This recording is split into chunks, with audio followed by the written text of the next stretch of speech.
Lena Carter's hands trembled as she signed the marriage certificate beside a name she'd never spoken aloud.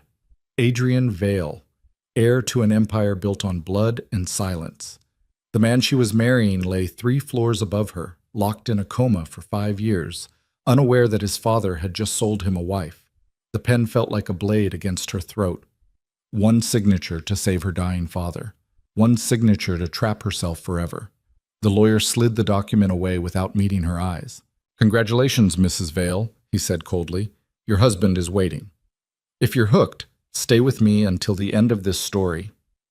Hit that like button and drop a comment telling me what city you're watching from. I want to see how far this tale travels." The hospital corridor smelled like antiseptic and desperation. Lena Carter sat in a plastic chair outside the ICU, her scrubs wrinkled from a double shift, her mind numb from exhaustion and fear. Through the glass window, she could see her father's chest rising and falling with mechanical precision, kept alive by machines that beeped in steady rhythm. Each beep a reminder of time running out. The doctor had been blunt 3 days ago.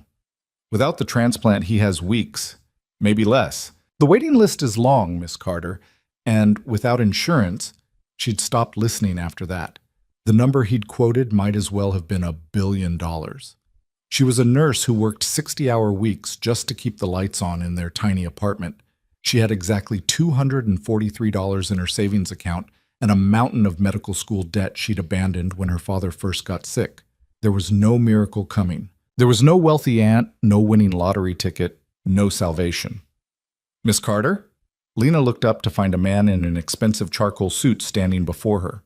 He was older, maybe 60, with silver hair combed precisely and eyes that looked like they'd never softened for anything in his life. 2 men flanked him, bodyguards, she realized with a chill. "My name is Malcolm Gray," he said, his voice smooth and controlled. "I represent the Vale family. May I have a moment of your time?" She blinked, confused. "I think you have the wrong person." "I don't." He gestured to an empty chair beside her. "May I sit?" Every instinct told her to say no, to walk away, to pretend this conversation wasn't happening. But desperation had a way of drowning instinct. "What do you want?" she asked quietly. Malcolm sat, adjusting his cufflinks with practiced precision. "I want to offer you a solution to your problems. All of them." "I don't understand." "Your father needs a heart transplant. The surgery alone will cost $300,000.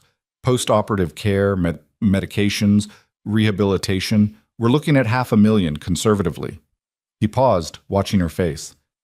"I'm prepared to cover every penny, immediately." Lena's breath caught. "Why?"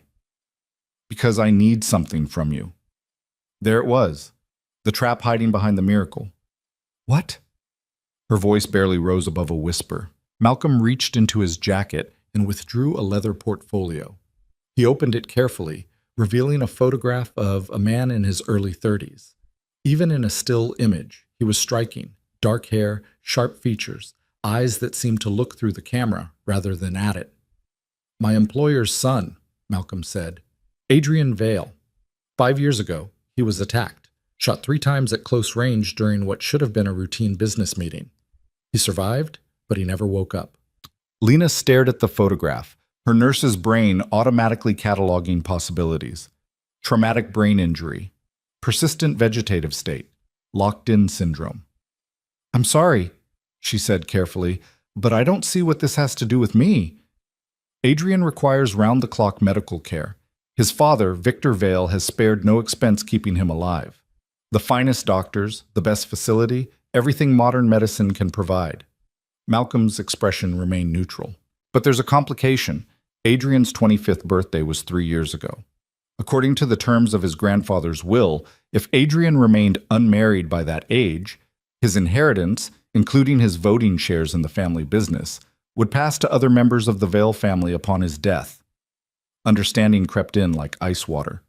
"You can't be serious." "Adrian's cousins have been remarkably patient," Malcolm continued as if she hadn't spoken. "But patience has limits. There have been 3 attempts to discontinue his care in the past 18 months. His father has blocked each one, but the pressure is mounting. If Adrian were married, however, those shares would pass to his wife. The cousins would have no legal standing to make medical decisions. You want me to marry a man in a coma? Lena said it flatly, still not quite believing the words coming out of her own mouth. I want you to save 2 lives, Malcolm corrected. Your father's and Adrian's. This is insane. This is business. He withdrew another document from the portfolio. The marriage would be completely legal. You would live in the Vale mansion, acting as Adrian's primary caregiver. You'd have access to resources beyond anything you've ever imagined. In return, you'd protect Adrian's interests and maintain the appearance of a legitimate marriage. For how long? Until Adrian wakes up or passes away naturally. Malcolm's tone suggested he believed the latter far more likely than the former. Lena's hands clenched in her lap. And if I say no, then I walk away. You continue your father's care as best you can with your current resources. He checked his watch. I believe the hospital's billing department estimated you have until Friday before they transfer him to county care. Thursday. It was Thursday evening. She had less than 24 hours. Why me? She asked, her voice raw. There must be hundreds of women who jump at this. You're a registered nurse with excellent credentials. You're single, with no romantic entanglements that could complicate matters. You're in severe financial distress, which makes you motivated but also means you have something to lose if you breach the contract. Malcolm's gaze sharpened. And perhaps most importantly, you're invisible. No social media presence, no family beyond your father, no connections to anyone who might ask uncomfortable questions. You can disappear into the Vale household without causing ripples. Invisible. The word hit harder than it should have. Was that really what her life had become? So small and desperate that she could vanish without anyone noticing? I need time to think, she said. You have until midnight. Malcolm stood, setting the portfolio on the chair between them. Everything you need is in here. The marriage contract, medical records, financial arrangements. A car will be waiting outside the hospital at 11:30. If you're not in it, I'll assume your answer is no. He walked away without another word, his bodyguards falling into step behind him. Lena sat frozen, staring at the leather portfolio like it might explode. Slowly, she opened it. The marriage contract was terrifyingly thorough. She would live in this Vale mansion for the duration of Adrian's incapacitation. She would serve as his primary nurse, maintaining his care routine and protecting him from any threats, external or internal. She would present herself as his devoted wife to anyone outside the immediate family. She would speak to no one about the true nature of their arrangement. In return, her father would receive immediate medical care, all expenses covered. She would receive a salary of $15,000 per month, with a lump sum of $2 million if the marriage lasted more than 1 year. If Adrian died, she would inherit a trust fund that would guarantee her financial security for life. If she violated the contract's terms, she would forfeit everything, including her father's medical care. Lena read it 3 times, looking for loopholes, for escape clauses, for any hint that this wasn't exactly what it appeared to be. A gilded cage, with her father's life as the lock. At 11:15, she walked back into her father's ICU room. He looked so small in the hospital bed, his skin gray, his breathing labored even with the oxygen support. He'd been a carpenter before the heart disease. Strong hands, steady voice, the kind of man who fixed things instead of running from them. I'm sorry, Dad, she whispered, taking his hand. I don't know what else to do. His fingers didn't squeeze back. The machines beeped on, indifferent. At 11:25, she left the hospital with nothing but her purse and the leather portfolio. The black sedan was waiting exactly where Malcolm had said it would be. The driver opened the door without speaking. The ride took 40 minutes, leaving the city behind for winding roads that cut through dense forest. When the trees finally parted, Lena's breath caught. The Vale mansion wasn't a house. It was a statement of power carved in stone and glass, sprawling across manicured grounds that seemed to go on forever. Lights glowed in tall windows, but they didn't look welcoming. They looked like eyes watching, waiting. The sedan stopped at the front entrance. Malcolm Gray stood waiting, as if he'd never doubted she would come. This way, he said simply. Inside, the mansion was even more overwhelming. Marble floors, soaring ceilings, artwork that probably cost more than Lena would earn in a lifetime. Everything was beautiful and cold, like a museum dedicated to wealth. Malcolm led her through corridors that seemed designed to disorient, turning corners until Lena lost all sense of direction. Finally, they reached a set of mahogany doors. He opened them to reveal a library, dark wood shelves lined with leather-bound books, a massive desk, and sitting behind it, a man who could only be Victor Vale. He was in his 60s but looked like he could still crush someone with his bare hands. Broad shoulders, iron gray hair, eyes that assessed Lena like she was a horse he was considering purchasing. "Miss Carter." His voice was gravel and smoke. "Sit." Lena sat. Victor studied her for a long moment, then slid a document across the desk. "I assume Malcolm explained the situation." "Yes." "Then you understand this is not a fairy tale. You're not marrying my son because of love or attraction or any romantic delusion. You're marrying him because I need someone to keep him alive until I can eliminate the threats against him." "I understand." "Do you?" Victor leaned forward. "My son has been lying in a bed for 5 years, Miss Carter. He doesn't know you exist. He may never know. You'll spend your days caring for a man who cannot speak, cannot move, cannot respond. You'll live in this house under constant surveillance. You'll have no privacy, no freedom, no life of your own. And if you fail to protect him, if you break this contract, if you betray my family in any way, I will destroy you and everything you love." His tone never rose. He didn't need to shout. The threat was absolute. "I understand," Lena repeated, surprised her voice stayed steady. Victor sat back, something like satisfaction crossing his features. "Good. Then let's make this legal." The ceremony was a mockery of everything a wedding should be. No music, no flowers, no witnesses beyond Malcolm and Victor. A judge who'd clearly been paid to ask no questions performed the service in under 5 minutes. Lena wore the scrubs she'd been in all day. There was no ring, no kiss, no moment of joy. Just her signature next to Adrian Vale's on a marriage certificate that felt like a prison sentence. "Congratulations, Mrs. Vale," the judge said without emotion, collecting his papers. "You may now see your husband." Malcolm led her up a grand staircase to the 3rd floor. The hallway here was quieter, thicker carpet muffling their footsteps. At the end of the corridor, 2 men in dark suits stood guard outside a door. They stepped aside without comment as Malcolm approached. "Adrian's room," he said, opening the door. "From this moment forward, this is your responsibility." Lena stepped inside and the door closed behind her.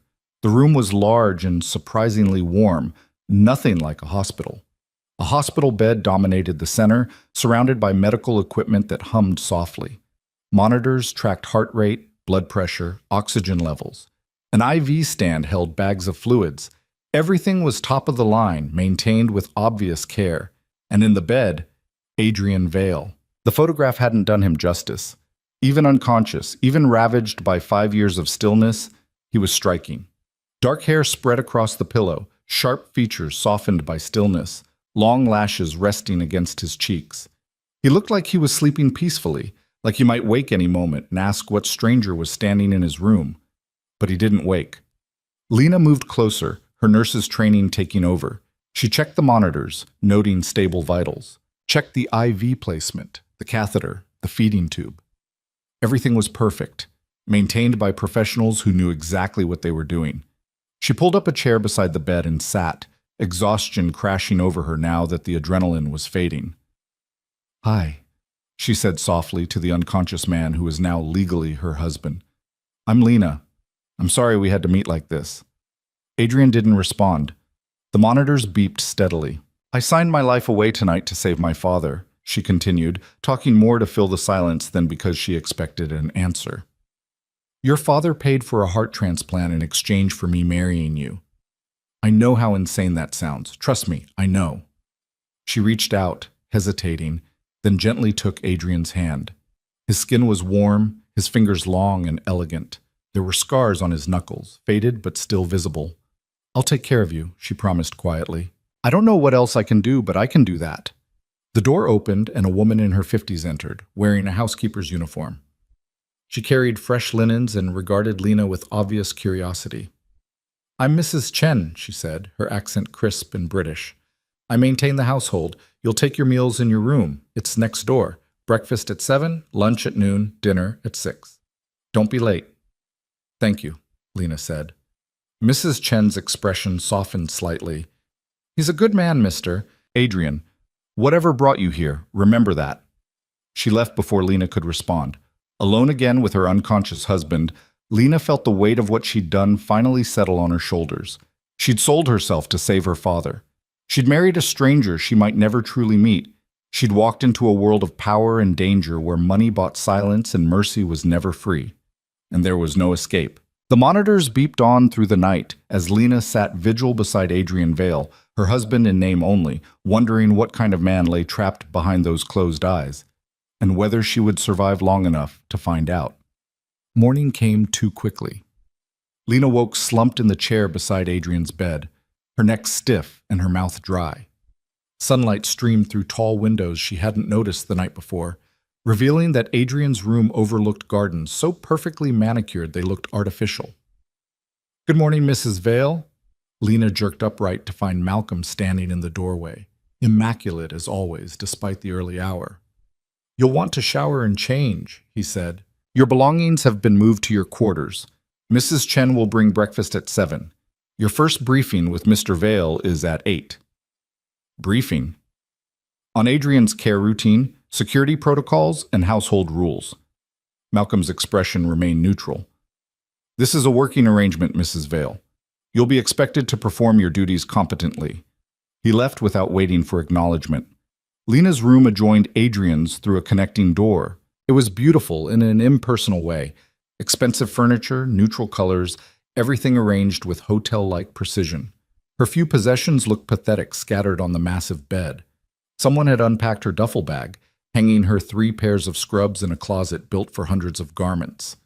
The bathroom was larger than her old apartment's bedroom, all marble and gold fixtures. Lena showered quickly, hyper-aware that she was being watched. Cameras probably, or staff who reported everything. In this house, privacy was an illusion. She dressed in clean scrubs and returned to Adrian's room. In daylight, she could see details she'd missed. Bookshelves lined one wall, filled with volumes on history, philosophy, economics. A chess set sat on a side table, frozen mid-game. Personal touches that suggested Adrian had been a real person once, not just a body in a bed. You're punctual. Good. Victor Vale stood in the doorway, filling the space with his presence. He entered without invitation, moving to his son's bedside with the confidence of someone who owned everything he touched. His routine is non-negotiable, Victor said, checking the monitors with practiced ease. Morning care at 6, bathing, grooming, range of motion exercises. Medication at 7 and 7 p.m. Position changes every 2 hours to prevent pressure sores. You'll document everything in his medical log. Any deviations, any changes in his condition, you report immediately to Dr. Reeves. Who's Dr. Reeves? Adrian's neurologist. He visits weekly. Victor's gaze shifted to Lena, assessing. You're a competent nurse, I'm told. Prove it. It wasn't a request. Lena spent the next hour demonstrating her skills while Victor watched with critical attention. She performed morning care with gentle efficiency, talking to Adrian as she worked. I'm going to move your left arm now. Tell me if anything hurts. Ridiculous, speaking to someone who couldn't hear, but it felt wrong to treat him like an object. Victor's expression remained unreadable throughout. Adequate, he finally said. But understand this, Mrs. Vale. My son has survived 5 years because of vigilance.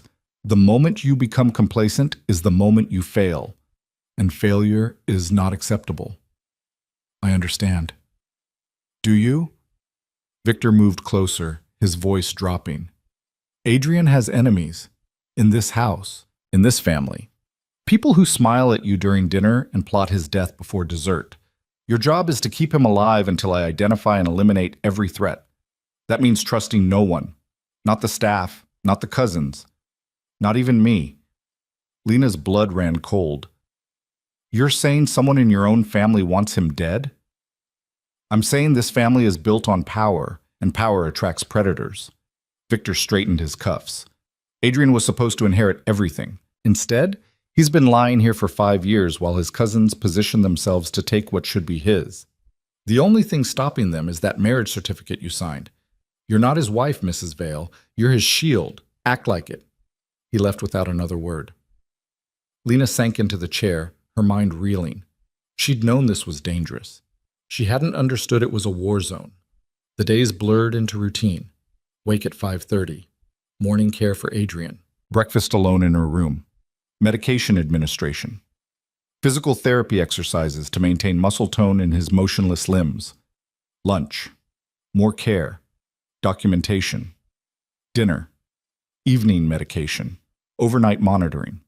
She saw no one except Mrs. Chen, who brought meals with silent efficiency, and occasional visits from Dr. Reeves, who examined Adrian with clinical detachment and asked Lena questions that felt like tests. How many times did you reposition him last night? 4 times. 2 a.m., 4 a.m., and 6 a.m., plus the morning routine. Any changes in muscle tone? No, doctor. Any fluctuation in his vitals? His heart rate elevated to 85 around 3 a.m., but it normalized within 20 minutes. I noted it in his log. Dr. Reeves would nod, scribble notes, and leave without praise or criticism. The isolation was suffocating. Lena had no phone, confiscated the first day for security reasons. No internet access except a monitored tablet for Adrian's medical records. No contact with the outside world except brief, supervised calls to check on her father.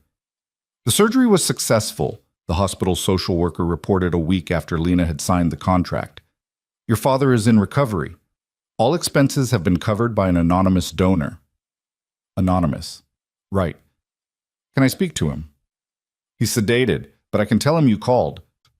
Tell him I love him, Lena said, her voice breaking. Tell him I'm okay. Both might be lies. She didn't know anymore. The only constant was Adrian. Day after day, Lena cared for the unconscious man who'd become her entire world.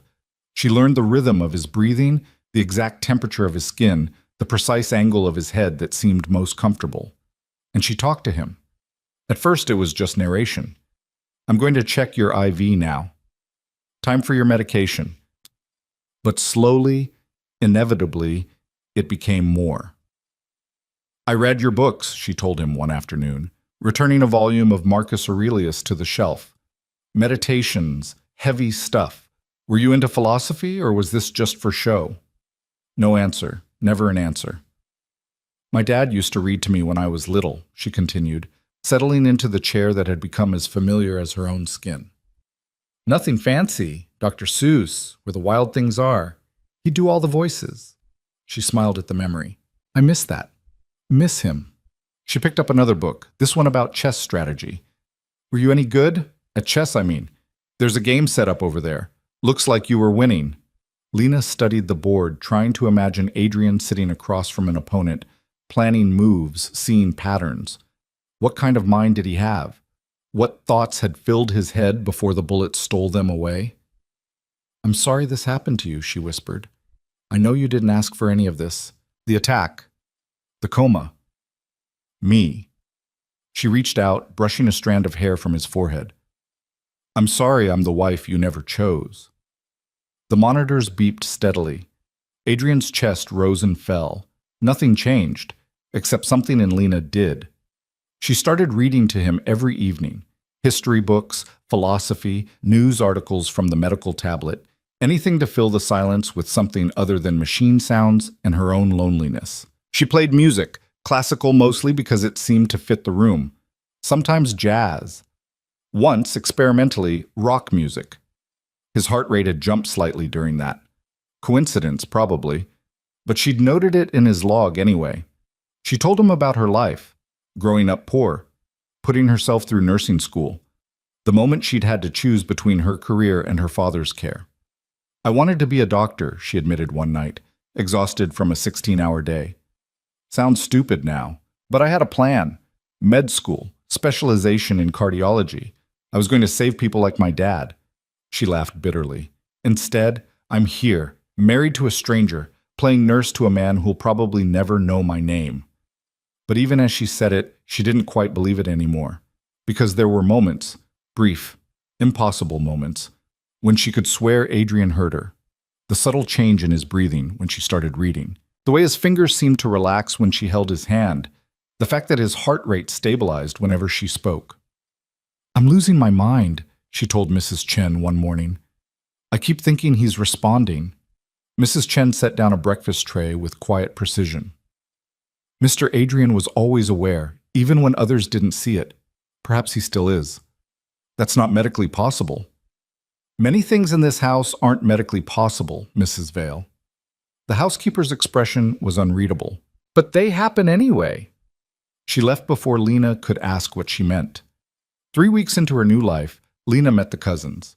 She was reading to Adrian, a book on Renaissance art, when voices echoed from the hallway. Young voices, expensive and sharp. The door opened without warning. 2 women entered, both in their 20s, both dressed in designer clothes that probably cost more than Lena's car.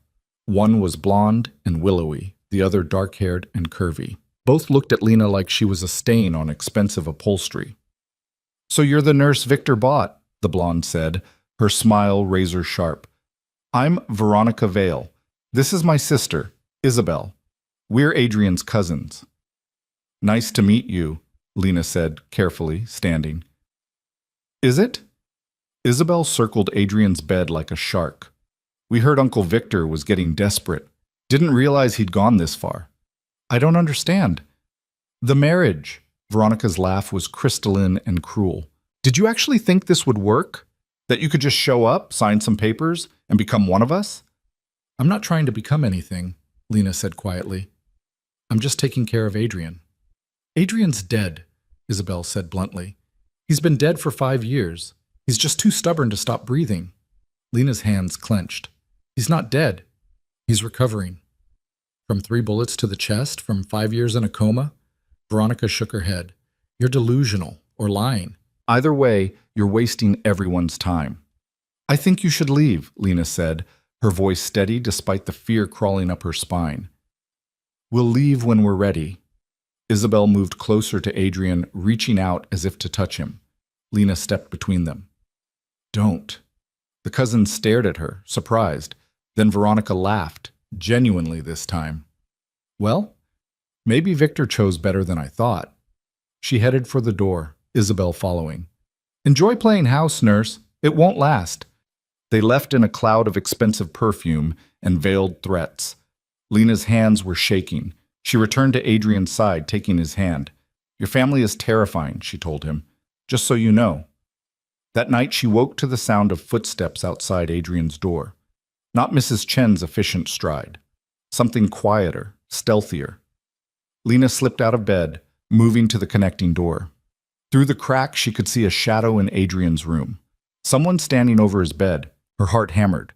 She grabbed the only weapon available, a heavy medical textbook, and eased the door open.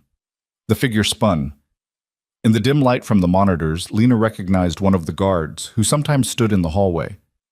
"What are you doing?" she demanded. "Checking on Mr. Vale," he said smoothly.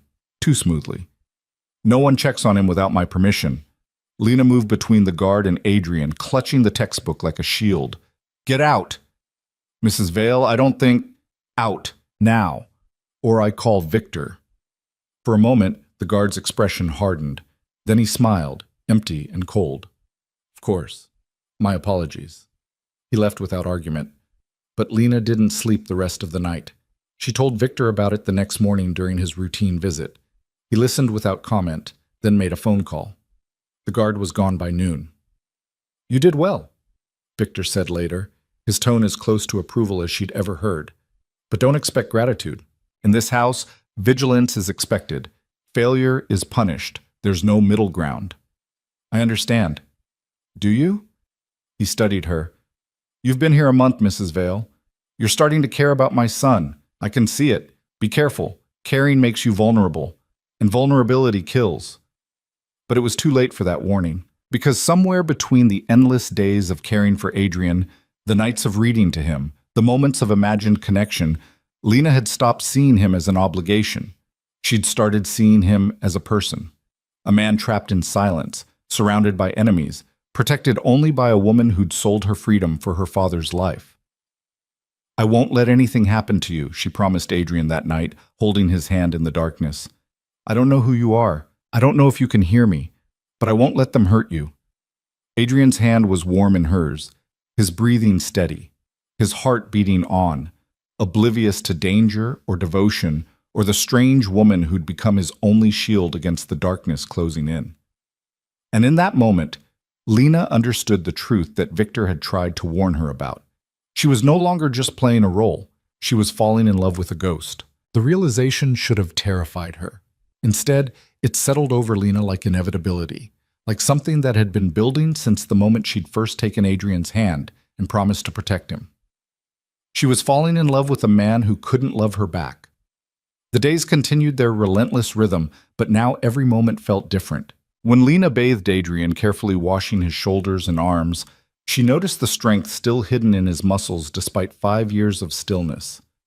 When she combed his hair, she found herself wondering what color his eyes were, information absent from his medical charts, irrelevant to his care but suddenly desperately important to her.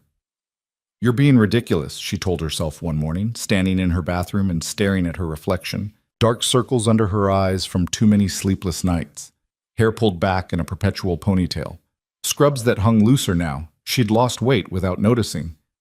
"He's your patient, your responsibility, nothing more." But when she returned to Adrian's room and saw him lying there, peaceful and unreachable, her heart betrayed every rational thought. "Good morning," she said softly, checking his monitors. "All stable, always stable. I brought you something new today." She'd found a collection of poetry on his shelves: Neruda, Frost, Yeats. The pages were worn, margins filled with penciled notes and handwriting she'd come to recognize as Adrian's. Strong strokes, precise letters, the marks of a careful mind. "Listen to this," she said, settling into her chair and opening to a dog-eared page. "I have spread my dreams under your feet. Tread softly, because you tread on my dreams." She paused, tracing the penciled note Adrian had written beside it. "Truth in vulnerability. You like this one. I can tell." His chest rose and fell. The feeding pump hummed. Nothing else. "I wonder what your dreams were," Lena continued, closing the book but keeping it in her lap. "Before all this? Did you want to run your father's empire? Or did you want something different, something softer?" She reached out, taking his hand in both of hers. His fingers were long and elegant, the nails she trimmed every week perfectly maintained. There were calluses on his palms, faded now, but still visible. Working hands. Hands that had done more than sign contracts and make deals. "I wish I could ask you," she whispered. "I wish you could tell me who you really were." The door opened and Dr. Reeves entered, his expression its usual mask of professional detachment. Lena released Adrian's hand quickly, feeling caught at something improper. "Mrs. Vale," he greeted, moving to check the monitors. "How was the night?" Uneventful, his vitals remained stable, no fluctuations. Dr. Reeves performed his examination in silence, checking reflexes that never responded, shining lights into eyes that never tracked. When he finished, he made notes on his tablet, then fixed Lena with an assessing look. "You're spending a lot of time with him," he observed. "I'm his nurse. That's my job." "Your job is to maintain his physical condition, not to read poetry to him or talk for hours about philosophy and art." Dr. Reeves's tone wasn't unkind, but it was pointed. "I've reviewed your documentation, very thorough, perhaps too thorough. You're noting emotional responses that aren't medically possible in his condition." Lena's spine stiffened. "I note what I observe." "You note what you want to see." He closed his tablet. "I understand this situation is unusual, lonely even. But Adrian Vale is in a persistent vegetative state. He has no awareness, no consciousness. The man you're talking to doesn't exist anymore." "Then why does his heart rate change when I read to him?" "Coincidence. Random fluctuation. The body's autonomic responses don't indicate consciousness." Dr. Reeves moved toward the door, then paused. "Be careful, Mrs. Vale. In cases like this, caregivers sometimes develop attachments. They project personality onto the patient, create imaginary responses. It's a coping mechanism, but it's not healthy for either of you." He left before Lena could respond. She sat in silence for a long moment, anger and doubt warring inside her. Was she imagining things? Creating a fantasy to make her isolation bearable? She looked at Adrian, so still, so silent. Tell me I'm not crazy, she said quietly. Give me something. Anything. Nothing. Just the steady beep of monitors and the whisper of the ventilator she'd weaned him off of 2 weeks ago. His breathing was completely independent now, a victory Dr. Reeves had noted clinically, without acknowledging how many hours Lena had spent encouraging it. The rest of the day passed in frustrated silence. Lena performed her duties mechanically, speaking only when necessary for documentation. But that evening, she couldn't maintain the distance. I don't care if you can't hear me, she told Adrian as she prepared his evening medication. I don't care if this is all in my head. I'm still going to talk to you because you deserve to be treated like a person, not a body. She administered his medication, then settled in to read. But instead of poetry, she found herself talking about her day, about Mrs. Chen's concerned looks, about Dr. Reeves' warnings, about the crushing loneliness of living in a mansion full of people while being completely isolated. Your father came by this morning, she said, asked if there had been any more incidents. I told him no. He seemed disappointed. I think he was hoping someone would try something so he could eliminate more threats. She paused. Does he love you? Or is this all just about power and inheritance? The question had been haunting her. Victor visited every day, checked Adrian's condition with meticulous care, ensured every detail of his son's care was perfect. But there was no warmth in it, no grief, just cold determination. Maybe that's how people like him love, Lena mused, through action instead of words, through protection instead of tenderness. She thought about her own father, recovering now from surgery she could never have afforded. He'd told her he loved her every single day of her life, even when they'd had nothing, even when he'd been too sick to work, he'd never let her doubt it. I need to call him soon, she said. They're limiting my calls to once a week now. Security protocols, they say. I think they're just making sure I don't tell anyone what's really happening here. Her phone privileges had been reduced after she'd asked too many questions about her father's post-surgical care. Malcolm had been polite but firm. Your father is receiving excellent care. Trust that we have his best interests in mind. Excessive contact raises security concerns. Translation, shut up and do your job. I'm trapped here just like you are, Lena told Adrian. Different kind of trap, maybe, but still a cage. She took his hand again, no longer caring if it was professional. At least we're trapped together. That night, she dreamed of Adrian waking, of his eyes opening, focusing on her face, of him speaking her name. But when she woke at 3 a.m. to perform his repositioning, reality crashed back. He was exactly as he'd been, as he would always be. The weeks blurred together. Lena fell into deeper routine, her world shrinking to the dimensions of Adrian's room. She learned every inch of his body through caregiving.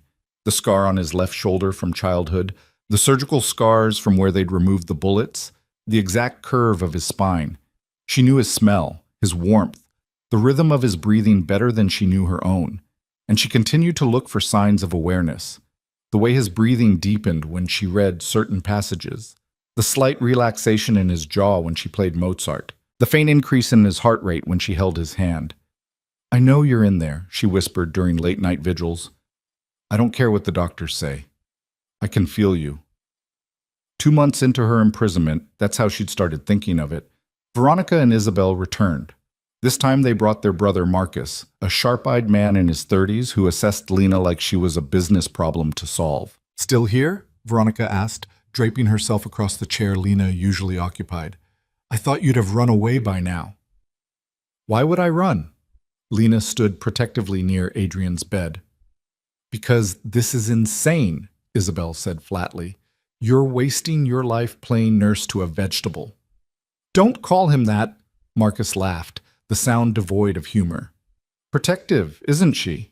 Victor chose well. A desperate nurse with nowhere else to go. The perfect guard dog. What do you want? Lena's voice stayed level through sheer force of will. We want to talk sense into our uncle, Marcus said, moving closer to Adrian's bed. Lena shifted to block him. He noticed, eyebrows rising. Easy. I'm not going to hurt him. I'm just curious what kind of care he's receiving that costs $500,000 a year. Excellent care. Is it? Veronica stood, circling around to Adrian's other side. Because from where I'm standing, he looks exactly the same as he did 5 years ago. No improvement, no deterioration, just existing. Recovery from traumatic brain injury takes time, Lena said. Recovery? Isabel's laugh was sharp. You actually think he's going to wake up? Yes. The cousins exchanged glances. Then Marcus smiled, and it was the coldest thing Lena had ever seen. You poor deluded fool, he said softly. You've actually convinced yourself this means something, that you matter, that he'll wake up and fall in love with his devoted nurse, and you'll live happily ever after. I don't think that, Lena said, but her face burned. Don't you? Veronica moved closer, her voice dropping to something almost kind. Listen, I don't know what Victor promised you, but this doesn't end well. Adrian is never waking up, and when Uncle Victor finally accepts that, when he pulls the plug, do you know what happens to you? The contract. The contract pays you off and throws you away, Marcus interrupted. You think you're family now? You're an employee, and employees are expendable. Get out, Lena said quietly. We're just trying to help you see reality, Isabel said. Out, now, or I call security. Veronica straightened, smoothing her designer dress. Security works for Victor, darling, not for you. But fine, we'll go. Just remember what we said when this all falls apart. They left in a cloud of expensive perfume and casual cruelty. Lena's hands were shaking. She locked the door behind them, something she'd started doing after the incident with the guard, and returned to Adrian's side. They're wrong, she told him fiercely. You're not a vegetable. You're not gone. I know you're still in there. But doubt crept in like poison. What if they were right? What if she was delusional, projecting consciousness onto autonomic responses, falling in love with a fantasy? Prove them wrong, she whispered, taking both his hands. Please, give me something real. His hands were warm in hers. His chest rose and fell. The monitors beeped their endless rhythm. Nothing changed. Lena broke. She didn't mean to cry. She'd held everything in for so long, the fear, the loneliness, the desperate hope. But suddenly it was too much. Tears spilled down her cheeks as she clung to Adrian's unresponsive hands. I can't do this, she sobbed. I can't keep talking to someone who'll never answer. I can't keep falling in love with a ghost. It's killing me. She laid her head on the bed beside him, shoulders shaking with the force of her crying. All the professional distance she'd tried to maintain shattered. All the walls she'd built crumbled. I wish I'd met you before, she whispered into the sheets. I wish I'd known you when you were whole. I wish... Adrian's finger moved. Lena froze, certain she'd imagined it. But no. There it was again, the slightest twitch of his index finger against her palm. She lifted her head slowly, afraid to breathe, afraid the movement would stop if she acknowledged it. Adrian's face remained peaceful, unchanged, but his finger moved again, unmistakable now. Adrian? Her voice cracked. Can you hear me? Nothing. Just that small, impossible movement. Lena grabbed her tablet with shaking hands, pulling up his medical records. She documented the time, the observation, her own emotional state. Then she sat perfectly still, holding his hand, waiting. 5 minutes later, it happened again. A definite finger twitch, slightly stronger than before. Oh my God, she breathed. You're in there. You're actually in there. She wanted to scream, to run for Dr. Reeves, to tell Victor, but something stopped her. The memory of the guard in Adrian's room, the cousin's threats, Victor's warning that Adrian had enemies everywhere. If people knew he was showing signs of consciousness, would they increase their efforts to kill him? Or would they accelerate their timeline? Lena made a decision that probably violated every medical protocol she'd ever learned. She documented the movement in Adrian's private log, the one only she and Dr. Reeves could access, but told no one else. It's our secret, she told Adrian quietly, until I know it's safe, until I know who to trust. Over the next week, the movements increased, subtle things that could easily be missed or dismissed as reflexes. A finger twitch when she spoke, a slight change in his breathing pattern when she read. Once, impossibly, what felt like the faintest squeeze of her hand. Lena became obsessed with documenting everything, looking for patterns. The movements were stronger in the evening. They increased when she talked about emotional topics. They stopped completely when anyone else was in the room. You're protecting yourself, she realized one night. You know you're vulnerable. You know there are people who want you dead, so you're hiding. If Adrian could hear her, and she was increasingly certain he could, then he'd been aware for weeks, maybe months, trapped in his own body, unable to move, unable to speak, listening to everything around him. The thought was horrifying. "I'm so sorry," she whispered, holding his hand. "I'm so sorry you've been alone in there. But I'm here now, and I won't let anyone hurt you, I promise." His finger twitched against her palm. Once, twice, 3 times. Lena's breath caught. Was he trying to communicate? She grabbed a pen and paper. "Once for yes, twice for no," she said. "Can you understand me?" A pause that felt like eternity. Then, one twitch. "Yes." Tears streamed down Lena's face. "Are you in pain?" 2 twitches. "No." "Can you hear everything?" 1 twitch. "Yes." "Do you know why I'm here about the marriage?" A longer pause. Then 1 twitch. "Yes." Lena's heart broke. He'd been conscious for their wedding. He'd heard her vows, heard his father's threats, heard everything and been unable to protest. "I'm sorry," she said again. "I'm so sorry they did this to you, to us." No response. She didn't know if there was a question to answer. "We'll figure this out," she promised. "I don't know how, but we will. Just keep fighting. Keep coming back." 1 twitch. "Yes." From that night forward, everything changed. Lena continued the routine of his care, but now she knew he felt every touch, heard every word. She became even more careful with his dignity, talking him through every procedure, asking permission even though his responses were limited. "I'm going to help you sit up now," she'd say. "Is that okay?" 1 twitch. "Yes." "Are you comfortable?" 1 twitch. "Yes." "Do you want me to read?" 1 twitch. "Yes." Their communication was painfully limited, but it was real. Adrian was real. And slowly, carefully, Lena began to understand the man trapped inside the silent body. She learned he preferred philosophy to fiction, that he hated the medication that made him groggy, that he grew agitated when his cousins visited, his heart rate spiking, his breathing quickening despite no visible change in his expression. "I won't let them near you," she assured him after a particularly tense visit from Marcus. "I'll protect you." 1 twitch. Then, after a pause, 3 more in rapid succession. Lena frowned, trying to interpret. "I don't understand. Are you trying to tell me something?"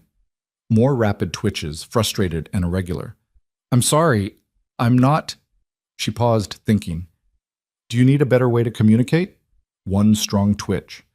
"Yes." Lena spent the next 2 days researching. She found information on locked-in syndrome, on alternative communication methods for patients with limited motor control. She created a simple system using eye blinks and finger movements. "Once for A, twice for B," she explained, showing him the alphabet chart. "It'll be slow, but we can do this. Are you willing to try?" 1 twitch. "Yes." The first word took 20 minutes. DANGER. Lena's blood ran cold. "You're in danger. From who?" But Adrian had exhausted himself. His finger lay still, no energy left for more communication. "Rest," Lena said, fear and determination warring inside her. "We'll talk more tomorrow. Just rest." That night, she barely slept. She kept vigil beside Adrian's bed, jumping at every sound in the hallway, watching the door like enemies might burst through at any moment. When Victor made his morning visit, Lena studied him with new eyes. This man had forced his son into a marriage without consent. He'd turned Adrian into a pawn in a power game. Could she trust him with the knowledge that Adrian was waking up? "Everything normal?" Victor asked, checking the monitors. "Yes," Lena lied. "Everything's fine." Victor's gaze sharpened. "You're certain?" "I'm certain." He stared at her for a long moment, and Lena forced herself to hold his gaze. Finally, Victor nodded. "Good. Keep it that way." When he left, Lena released a breath she hadn't known she was holding. Adrian's finger twitched against her palm. A warning or a thank you, she wasn't sure. Over the following days, Adrian slowly spelled out messages. Each word was exhausting for him, leaving him drained for hours. But the picture that emerged was terrifying. FAMILY. Traitor.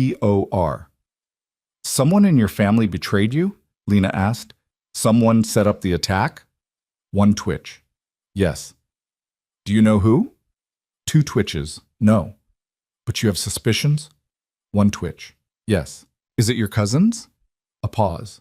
Then, Maybe. Your father? A longer pause. Then, Dontknow. Lena's hands trembled as she processed this. Adrian had been shot by someone he trusted, someone in his own family, and he'd spent 5 years unable to speak, unable to warn anyone, unable to protect himself. I won't tell anyone you're waking up, she promised. Not until we know it's safe. Not until you're strong enough to protect yourself. Thankyu. The words took 10 minutes to spell. When they were finished, Adrian's finger went completely still, his energy spent. Sleep, Lena whispered, smoothing his hair back. I'll keep you safe. As weeks passed, Adrian's responses grew stronger. The finger twitches became more controlled. His eyelids began to flutter occasionally, though never when anyone but Lena was watching. He was fighting his way back to consciousness, inch by painful inch, and Lena fell deeper in love with every small victory. She loved his determination, pushing himself to communicate even when exhausted. She loved his protective instinct, warning her about danger even when he was the vulnerable one. She loved learning his mind through painstaking conversation, his thoughts on justice, his disgust with his family's business, his guilt over the people he'd hurt before the attack. Wastgoodman, he spelled one evening. You're a good man now, Lena said firmly. That's what matters. Notyurhusband. Her heart clenched. I know. Sorry. Don't be. None of this is your fault. Wish. He stopped, too exhausted to continue. Wish what? Lena prompted gently, but Adrian had slipped into sleep, the word unfinished between them. Lena sat in the darkness, holding his hand, wondering what he'd been trying to say. Wish he'd never been shot? Wish she wasn't trapped here? Wish they'd met another way? I wish that too, she whispered to his sleeping form. Whatever it is, I wish it too. 3 months into her strange marriage, Lena realized she'd stopped thinking about escape, stopped counting the days until the contract expired, stopped imagining a life outside these walls. Adrian had become her world, not the mansion, not the money, not even her freedom. Just this man who was fighting his way back to life one finger, twitch at a time. And when he finally opened his eyes and looked at her, really looked at her, would he see the woman who'd cared for him? Or would he see the stranger his father had forced him to marry? Lena didn't know, but she knew with absolute certainty that she would stay by his side until he was strong enough to make that choice himself, even if it destroyed her, even if he chose to walk away. Because that was what love meant. Not possession, not obligation, just the fierce determination to see someone whole, no matter the cost to yourself. The night Adrian's eyes opened, Lena was reading poetry again. Neruda, the worn collection she'd found on his shelf with his careful annotations filling the margins. She'd just finished a passage about love being so short and forgetting so long when she felt his hand move in hers. Not the subtle finger twitches she'd grown accustomed to, but a full, deliberate squeeze, her breath caught. Adrian? His eyelids fluttered, once, twice, then slowly, impossibly, they opened. For 5 years, Lena had wondered what color his eyes were. Now she knew. Gray, storm gray, like smoke over water, and focused directly on her face with an intensity that made her heart stop. Oh my God, she whispered, frozen between terror and joy. You're awake, you're actually… Adrian's hand tightened around hers. His lips moved, trying to form words, but no sound came out. His throat, unused for so long, couldn't produce more than a rough exhale. Don't try to talk, Lena said, her training kicking in even as her emotions threatened to overwhelm her. Your vocal cords need time. Just breathe. You're safe. You're going to be okay. But Adrian's eyes held hers with desperate urgency. His free hand moved slowly, painfully toward her face. His fingers brushed her cheek, and Lena realized she was crying. "I know," she said, understanding without words what he was trying to communicate. "I know you're confused. I know this is terrifying, but I'm here. I'm not going anywhere." His eyes searched hers for a long moment. Then, with visible effort, he mouthed a single word. "Who?" "My name is Lena," she said softly. "Lena Carter. I'm your—" She hesitated, the word wife catching in her throat like broken glass. "I'm your nurse. I've been taking care of you." Something flickered in Adrian's expression. Recognition, maybe, from all those weeks of one-sided conversation. His lips moved again, forming another word. "How long?" 5 years, Lena said gently. "You were shot. You've been in a coma for 5 years." The information hit him like a physical blow. His eyes widened, his breathing quickened, monitors beginning to alarm as his heart rate spiked. Lena squeezed his hand. "I need you to stay calm," she said, her voice steady and professional even as her own pulse raced. "I know it's a shock. I know you have questions, but right now your body is weak. You need to breathe slowly. Can you do that for me?" Adrian stared at her for another moment, then nodded fractionally. He closed his eyes, his chest rising and falling as he fought to control his breathing. Lena watched the monitors, relief flooding through her as his vitals gradually stabilized. "Good," she said. "That's good. Just keep breathing." When Adrian opened his eyes again, they held a different question. His gaze moved to their joined hands, then back to her face. The question was clear even without words. Lena's heart hammered. She had to tell him. He deserved to know the truth. But how did you explain to a man that his father had married him off without consent while he lay helpless? "There's something I need to tell you," she began carefully. "Something that happened while you were unconscious. Your father—" The door burst open. Victor Vale stood in the doorway, his expression transforming from surprise to fierce triumph in the space of a heartbeat. "Adrian?" Adrian's hand went rigid in Lena's grip. His entire body tensed, his eyes fixed on his father with an expression Lena couldn't read. Recognition, certainly, but something darker underneath. "Leave us," Victor commanded Lena without looking at her. "He just woke up," Lena protested. "He needs—" "I said leave." Victor's voice was granite. "Now." Adrian's hand squeezed hers again, urgent and desperate. "Don't go," the pressure seemed to say. But what choice did she have? Victor owned this house, owned her contract, owned everything, including the man lying in this bed. "I'll be right outside," Lena promised Adrian quietly, pulling her hand free despite his silent protest. "If you need me, I'll hear you." She walked to the connecting door on shaking legs, but she didn't close it completely. Through the crack, she could see Victor approaching his son's bedside. 5 years, Victor said, his voice rough with emotion Lena had never heard from him before. 5 years I've waited for this moment. Adrian's lips moved. Even from the doorway, Lena could read the word, "Why? Why did I keep you alive?" Victor pulled up the chair Lena had occupied for months. "Because you're my son. Because I don't give up what's mine. Because the people who did this to you needed to believe you were helpless while I hunted them down." Adrian's expression hardened. His hand moved slowly, pointing at his father, then at himself. An accusation. "Yes," Victor said, understanding. "I married you while you were unconscious. To a nurse. To protect your inheritance from your cousins, who've been circling like vultures waiting for me to pull the plug." Lena watched Adrian's face contort with rage. His hand slammed weakly against the bedrail, the most violent movement his damaged body could manage. His mouth opened, forcing sound through his damaged vocal cords. What emerged was barely a whisper, rough as gravel, but unmistakably furious. "No." "Right. I had every right," Victor countered coldly. "You were dying. Your cousins were filing legal motions to have you declared dead. The marriage was the only way to protect what's yours. Not yours to decide." The words came out broken and painful, but the fury behind them was clear. Adrian tried to sit up, his muscles trembling with effort and weakness. He made it perhaps 6 inches before collapsing back, breathing hard. "Don't be a fool," Victor snapped. "You were unconscious. Someone had to make decisions." "Not that decision." Lena's chest tightened. She'd known Adrian would be angry when he found out. She'd prepared herself for his rage. But hearing the betrayal in his broken voice, seeing the way he looked at his father like an enemy, it cut deeper than she'd expected. "The girl is irrelevant," Victor said dismissively. "A means to an end. When you're strong enough, we'll dissolve the marriage.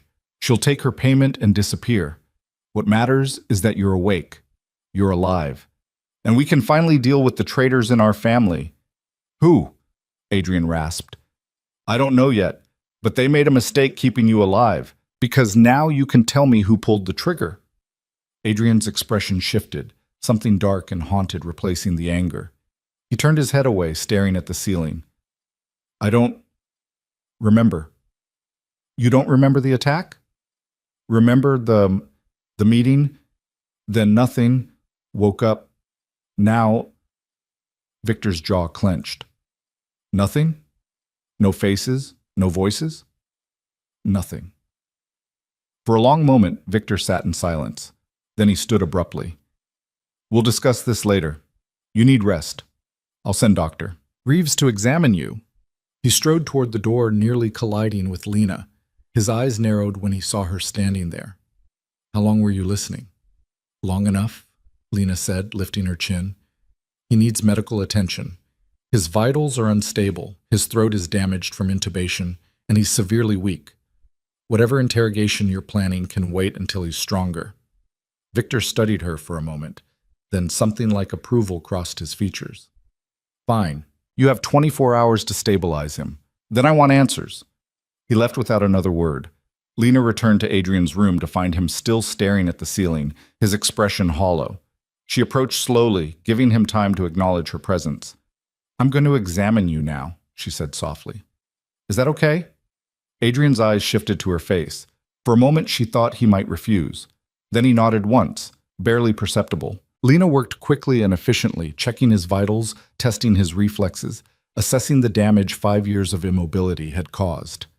His muscle tone was better than expected, evidence of the countless hours she'd spent on range of motion exercises. His cardiovascular system was stable, but his throat showed signs of damage, and his limbs trembled with weakness. "You're doing remarkably well, considering," she said, making notes on her tablet. "But you need to take things slowly. Your body has been through tremendous trauma."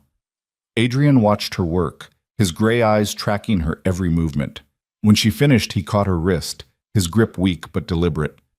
"The marriage," he rasped. "True?" Lena's heart sank.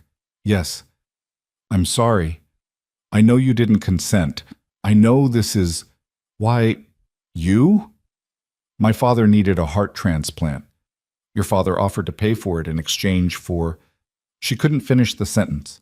"For marrying a stranger." Adrian's voice was bitter and broken. "He bought you." "Yes." "And you agreed." It wasn't a question, but Lena answered anyway. "I didn't have a choice. My father was dying. I would have done anything to save him." Adrian's grip on her wrist loosened. He looked at her with something that might have been understanding or might have been disgust. Lena couldn't tell. "You were caring for me all this time?" "Yes." "The reading, the talking, that was you." You heard it?" Lena's breath caught. "All of it?" "Not at first, but later." "Yes." Shame flooded through her. All those nights she'd poured her heart out, thinking he couldn't hear. All those confessions, those moments of desperate loneliness. He'd been aware for how long? "How long have you been conscious?" she asked. "Weeks, maybe 2 months. Hard to track. Time, 2 months."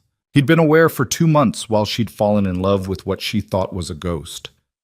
"I'm sorry," Lena said, her voice cracking. "I'm so sorry you had to hear everything. I thought you couldn't. I didn't mean to burden you with..." "You kept me alive," Adrian interrupted, his voice rough but definite. "My cousins. The guard. You protected me." "I told you I would." "Why?" His eyes searched hers. "You don't know me, owe me nothing. Why protect me?" "Because I love you," Lena thought. but couldn't say. Because somewhere between the caregiving and the one-sided conversations, you stopped being a patient and became the most important person in my world. Because it was the right thing to do, she said instead. Adrian stared at her for a long moment. Then, impossibly, the corner of his mouth lifted in what might have been the ghost of a smile. Terrible liar. Before Lena could respond, the door opened and Dr. Reeves entered, his usual composure shattered by obvious shock. "Mr. Vale, this is extraordinary." He rushed to the bedside, already pulling out his medical equipment. "I need to run a full neurological assessment. Mrs. Vale, please document everything." The next hour was a blur of examinations and tests. Dr. Reeves was thorough to the point of obsession, checking every reflex, every response, muttering medical terminology under his breath. Adrian endured it with visible exhaustion, his eyes growing heavier with each passing minute. "Remarkable," Dr. Reeves finally declared. "Truly remarkable. Full consciousness, no apparent cognitive deficits, motor control returning though severely weakened. Mr. Vale, you've made medical history." "Fantastic," Adrian rasped, his sarcasm evident even through his damaged voice. "When can I leave this bed?" "Not for some time, I'm afraid. We'll need extensive physical therapy, continued monitoring, gradual reintroduction to solid foods." "How long?" Dr. Reeves hesitated. "Months, minimum. Your body has atrophied significantly. Walking, talking normally, regaining full motor control, it's going to be a long road." Adrian's jaw clenched, but he nodded. "And my memory of the attack." Memory loss following traumatic brain injury is common. It may return with time, or it may not. There's no way to predict. Dr. Reeves made notes on his tablet. "For now, rest is your priority. Mrs. Vale will continue your care regimen. I'll return tomorrow to begin physical therapy protocols." He left with a final warning to keep Adrian calm and rested, as if calm was possible after waking up to discover you'd lost 5 years and gained an unwanted wife. Alone again, Lena prepared Adrian's evening medication. He watched her with wary attention, his body tense despite obvious exhaustion. "I'm not going to hurt you," she said quietly, approaching with the syringe. "This is just antibiotics and nutrients. The same medication I've been giving you for months." "How do I know what you've been giving me?" The suspicion in his voice stung, but Lena understood it. "You don't. You'll have to trust me." She held up the medication log. "But if you want, you can verify everything with Dr. Reeves. Every medication, every dosage, it's all documented." Adrian studied her face for a long moment. Then, slowly, he nodded. "Proceed." Lena administered the medication, her hands steady despite the emotional chaos inside her. When she finished, she stepped back, giving him space. "You should sleep," she said. "Your body needs rest to heal." "Can't sleep." Adrian's eyes held hers. "Every time I close them, I'm back, in the dark, alone." The vulnerability in his admission broke something in Lena. She pulled the chair close to his bedside and sat down. "You're not alone anymore," she said softly. "I'm right here. I'll stay as long as you need me to." "Why?" The question again, more desperate this time. "Why do you care what happens to me?" "Because you're brave and brilliant and broken, and I've spent 3 months learning your heart through the books you loved and the notes you wrote, and the way you fought to come back to a world that betrayed you." "Because everyone deserves someone in their corner," Lena said instead. "Even if that someone is a stranger their father bought."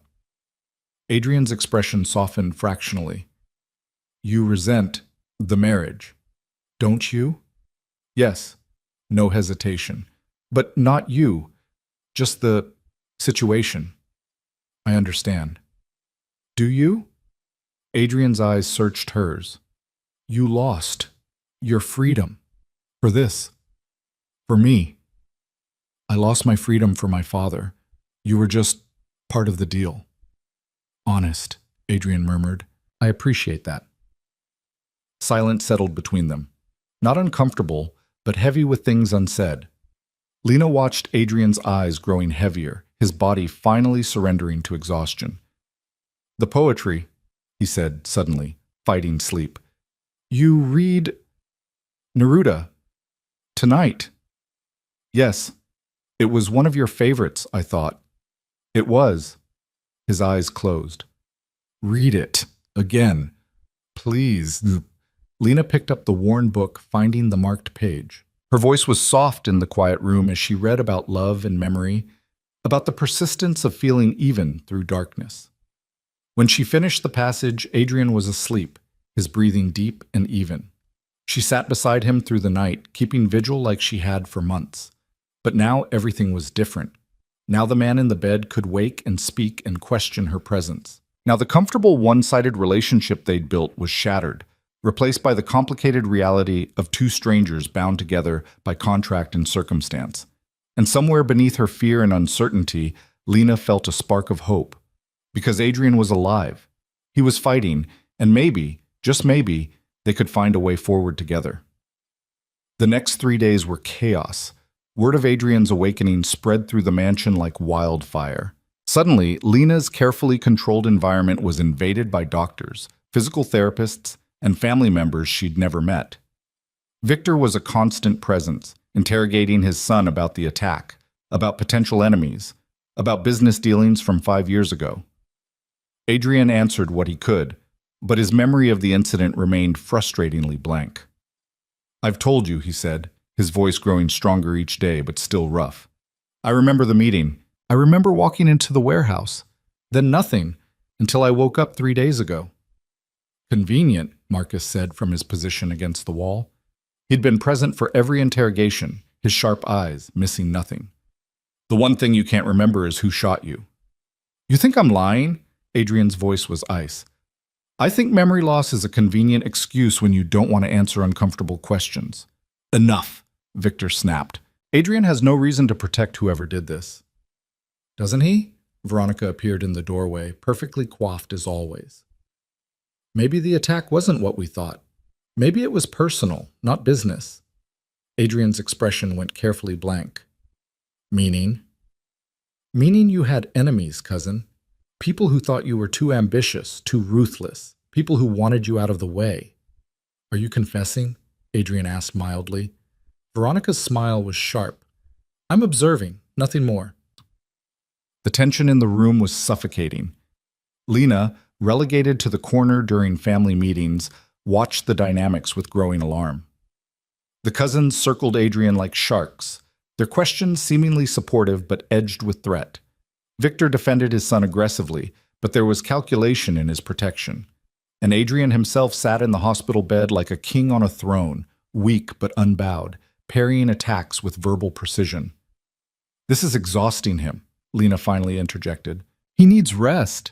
The nurse speaks, Isabel said mockingly. How sweet. She thinks she has authority here. She's right, Adrian said before Lena could respond. I'm tired. This conversation is over. We're not finished, Marcus protested. Yes, we are. Adrian's voice carried command despite its roughness. Leave. All of you, except Lena. The cousins exchanged glances. Victor's eyes narrowed, but after a moment he nodded. Very well, rest. We'll continue tomorrow. The room emptied slowly, each family member casting backward glances filled with suspicion and calculation. When the door finally closed, Adrian slumped back against his pillows, exhaustion written across his features. Thank you, he said quietly. For what? For being the only person in this house who isn't trying to manipulate me. He opened his eyes, meeting hers. Or are you? No, Lena said firmly. I'm just trying to keep you alive and healthy. That's all I've ever tried to do. Adrian studied her face. I believe you, which is either very foolish or very wise of me. Probably foolish. The corner of his mouth lifted, that ghost of a smile that made Lena's heart skip. Probably. Over the following days, a routine developed. Mornings were for physical therapy, painful, frustrating sessions where Adrian pushed his weakened body to relearn basic movements. Lena assisted, supporting his weight as he tried to stand, holding his arms as he attempted to walk. The intimacy of it was both familiar and strange. She'd touched him countless times while he was unconscious, but now every contact carried weight. Again, Adrian gritted out, his legs shaking as he tried to support his own weight. You've been standing for 10 minutes, Lena said. That's enough for today. No, again. Adrian, you'll hurt yourself. I said again. His voice was sharp with frustration. I won't be helpless. I won't lie in that bed while people plot around me. So we're going again. Lena wanted to argue, but she recognized the steel in his voice. She'd heard it before, in those weeks when he was fighting his way back to consciousness through sheer force of will. Fine, but if you collapse, I'm telling Dr. Reeves to sedate you for a week. Fair. They worked until Adrian's legs gave out, and Lena had to catch him, both of them ending up on the floor in a tangle of limbs and heavy breathing. I hate this, Adrian said quietly, his head against her shoulder. Being weak, being dependent. You won't be forever. You're getting stronger every day. Not fast enough. His voice was bitter. My cousins are circling. My father is planning something he hasn't told me about, and I'm so weak I can't even stand for more than a few minutes. So we keep working. Every day we push a little harder, until you're strong enough to face them. Lena helped him back into the wheelchair they'd started using. You survived being shot 3 times.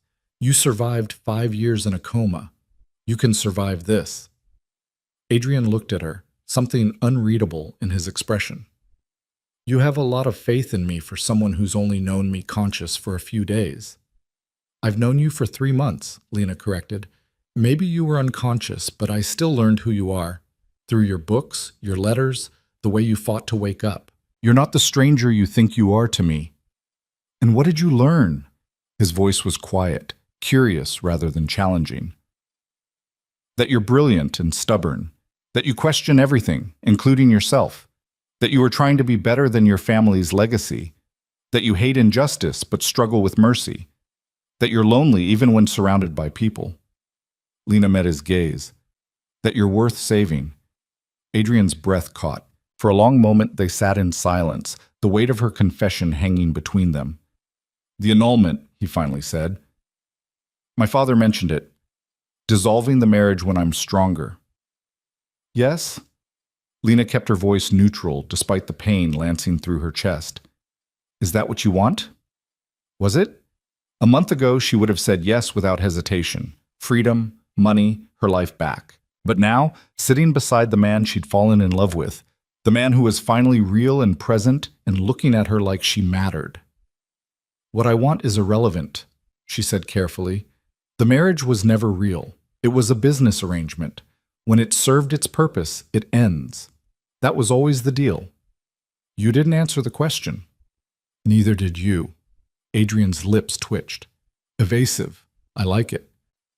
He wheeled himself toward the window, looking out at grounds he hadn't seen in 5 years. My father thinks you're irrelevant, a means to an end. Is that how you see yourself?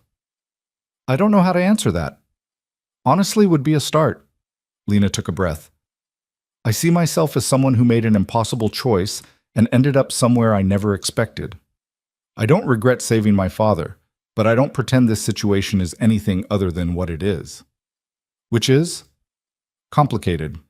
Adrian laughed, the sound rough but genuine. That's one word for it. He turned back to face her. You could have told me to leave you alone when I woke up.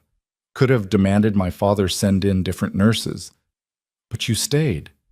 Why? Because you asked me to.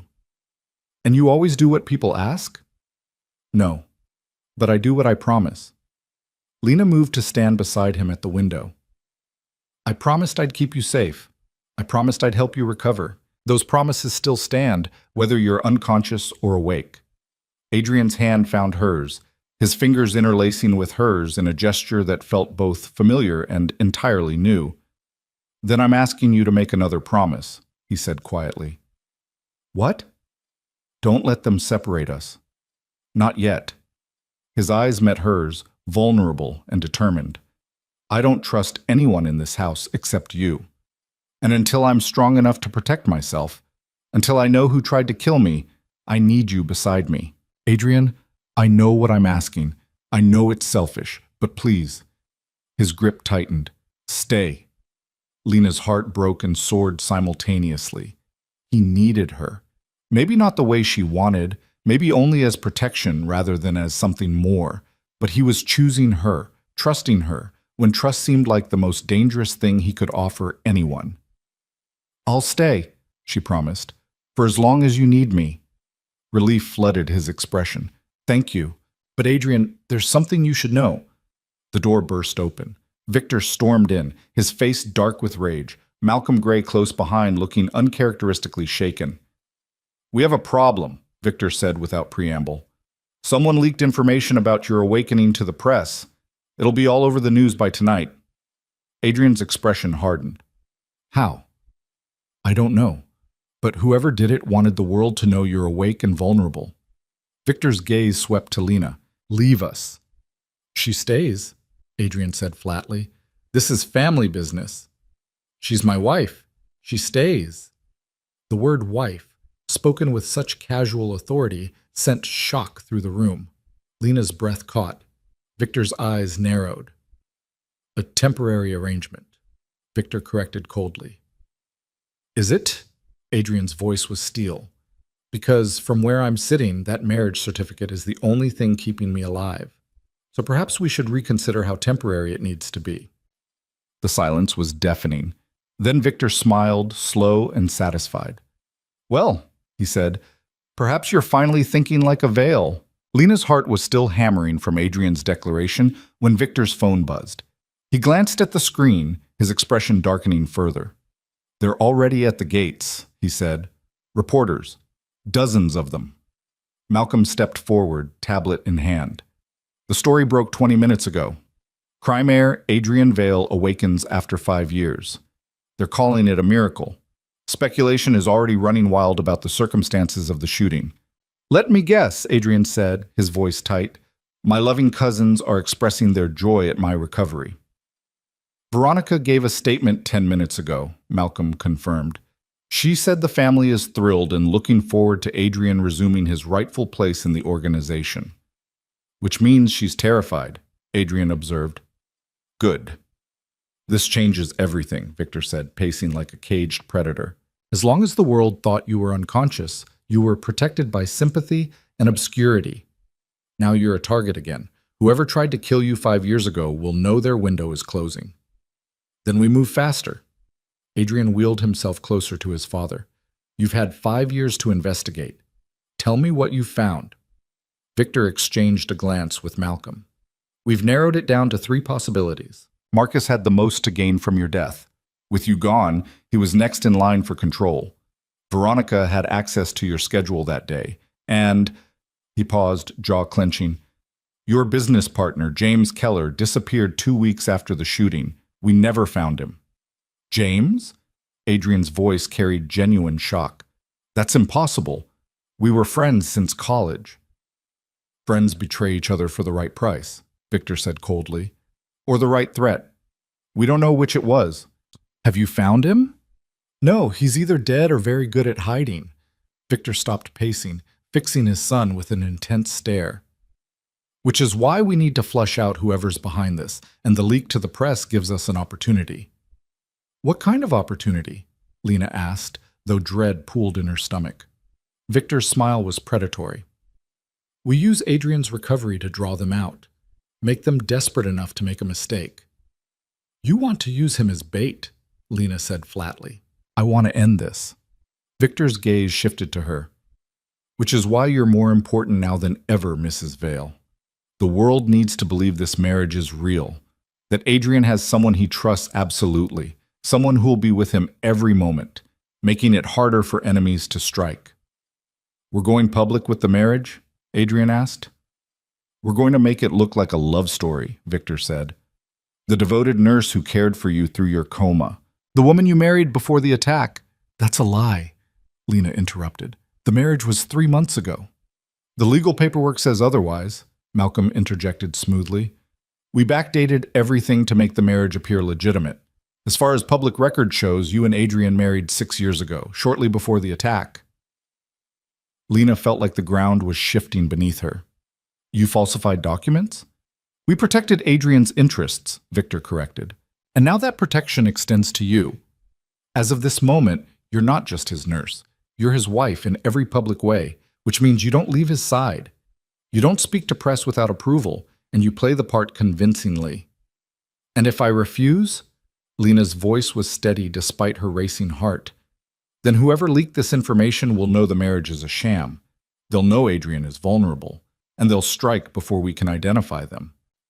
Victor's expression was granite. Your choice, Mrs. Vale. Play the devoted wife or paint a target on both your backs. Lena looked at Adrian, trying to read his expression. He sat rigid in his wheelchair, his gray eyes locked on hers with an intensity that made her breath catch. It's not fair to ask this of you, he said quietly. I know you didn't sign up for any of this. I signed up to protect you, Lena replied. If this is what that takes, then fine. But I won't lie to the press without knowing the full truth. Who do you really think tried to kill you? Adrian was silent for a long moment. Then he turned to his father.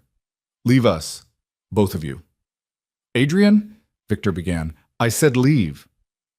There was command in Adrian's voice that Lena had never heard before, the voice of someone born to lead, to be obeyed. I'll discuss this with my wife, privately. Victor's jaw clenched, but after a moment he nodded. You have 1 hour. Then we need decisions. The door closed behind them, leaving Lena and Adrian alone in the sudden quiet. You didn't have to do that, Lena said. Yes, I did. Adrian rubbed his face, exhaustion evident in every line of his body. Because my father is right about one thing. Whoever did this will come for me again, and I won't let you walk into danger blind. He wheeled to his bedside table and pulled out a locked drawer. His hands shook slightly as he entered the combination. Muscle memory from before the attack, Lena realized. Inside was a slim folder. I've been piecing together my memories, Adrian said, opening the folder to reveal notes in shaky handwriting. Not of the attack itself, but of the weeks before. The meetings, the deals, the tensions. Lena pulled up a chair. What did you remember? That I was planning to leave. The admission came quietly. I was going to walk away from the family business, from all of it. Why? Because I finally saw it clearly. What we do. What we are. Adrian's expression was haunted. We call it business, but it's exploitation dressed in expensive suits. Money laundering, extortion, worse things I don't even want to name. And I was part of it. I told myself I could change it from the inside, make it better, more legitimate. But that was a lie I told myself to sleep at night. So you decided to leave, Lena said softly. I told 3 people. My father, who was furious, but said he'd accept my decision eventually. My partner James, who I thought would support me. And, he paused, pain flickering across his face. My girlfriend at the time, Elena Cortez. Lena's stomach twisted. She'd known intellectually that Adrian had a life before the attack, but hearing about a girlfriend made it visceral. What happened to her? She left 2 months after the shooting, sent a letter saying she couldn't watch me die slowly. My father showed it to me yesterday. Adrian's voice was hollow. I don't blame her. 5 years is a long time to mourn someone who won't die or wake up. Do you think she was involved in the attack? Elena? Adrian shook his head. No, she loved me, I'm sure of that. But James? His hands clenched on the folder. James stood to lose everything if I left. We were partners. Our business was built on my family name and his connections. Without me, he had nothing. So you think he set you up? I think he's the most likely candidate, but I can't prove it. And without proof, accusing him is just paranoia. Adrian looked at her directly, which is why my father's plan, as manipulative as it is, might be our best option. If we convince the world our marriage is real, if we make me look protected and strong, it might force whoever's responsible to make a move. Or it might just paint a bigger target on both of us. Yes. Adrian didn't look away. Which is why I'm asking, not telling. You've already given up so much for this. I won't ask you to risk your life too. Lena thought about the past 3 months. The isolation, the fear, the slow transformation from nurse to guardian to something she still couldn't name. She thought about Adrian fighting his way back to consciousness, about his finger twitches spelling out warnings, about the way his hand felt in hers. I told you I'd stay as long as you needed me, she said finally. That hasn't changed. Relief flooded Adrian's expression. Thank you. But I have conditions. His eyebrows rose. Such as? No more secrets. If we're doing this, if we're pretending to be a real couple, I need to know everything, your history, your enemies, your plans, all of it. Agreed. And when this is over, when we've identified whoever tried to kill you, we dissolve the marriage. Clean break, no strings. The words hurt to say, but they needed to be said. Something flickered in Adrian's eyes, disappointment maybe, or relief. If that's what you want, that's what we agreed to. That's what this has always been. Right. Adrian's voice was carefully neutral. A business arrangement. The words hung between them, heavy with things unsaid. Lena wanted to take them back, wanted to tell him that somewhere along the way, this had stopped being business for her. But what good would that do? He was planning for their divorce before they'd even pretended to be married. He saw her as protection, as an ally, maybe even as a friend. But love? That was something neither of them could afford. We should tell your father we've agreed, Lena said, standing. Adrian caught her hand. Lena, before we do this, before we step into that performance, I need you to know something. What? That I'm grateful, not just for your protection or your care, but for seeing me as more than just a body in a bed, for talking to me all those weeks like I was still a person. His grip tightened. You gave me a reason to fight my way back. I won't forget that. Lena's throat closed. Adrian, I know, business arrangement. Clean break when it's over. I understand the terms. He released her hand. But I wanted you to know anyway. Before Lena could respond, he'd already wheeled toward the door, calling for his father. The next 72 hours were a whirlwind of preparation and performance. Victor's publicity team descended on the mansion, coaching Lena on her backstory, her mannerisms, how to look at Adrian like she loved him. That part won't be hard, the lead publicist, a sharp woman named Monica, observed during one of their sessions. You already look at him like he hung the moon. Just don't overdo it. We want devoted wife, not obsessed stalker. The official story was simple and romantic. Lena and Adrian had met 4 years before the shooting when she'd treated him for a minor injury at the hospital. They'd fallen in love quickly, married quietly because of family complications, and Lena had been devastated when he was attacked just months into their marriage. She dedicated herself to his care, never giving up hope that he'd return to her. It's a beautiful story, Monica said with satisfaction. The press will eat it up, especially with the photos. She laid out a series of images on the table. Some were real, candid shots from the past weeks of Lena helping Adrian with physical therapy, reading to him, holding his hand. Others were staged, professional photos of them together, Adrian's arm around her shoulders, both of them smiling at the camera. When were these taken? Lena asked, picking up one of the staged photos. This morning, while you were sleeping, Monica said cheerfully.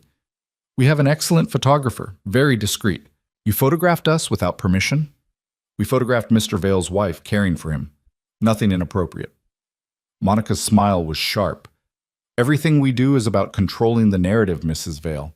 If we don't provide photos, the paparazzi will take their own, and those won't be flattering. Lena looked at Adrian, who'd been silent through most of the session. He sat in his wheelchair, his expression carefully neutral, but she could see the tension in his shoulders. It's fine, he said quietly. Monica's right. Better to control what they see. The first public appearance was scheduled for the following day, a brief press conference where Adrian would thank everyone for their support and introduce his wife. Victor had wanted something more elaborate, but Dr. Reeves had put his foot down. Mr. Vale is still recovering, 10 minutes maximum, seated the entire time with medical staff on standby. The doctor's tone brooked no argument. And Mrs.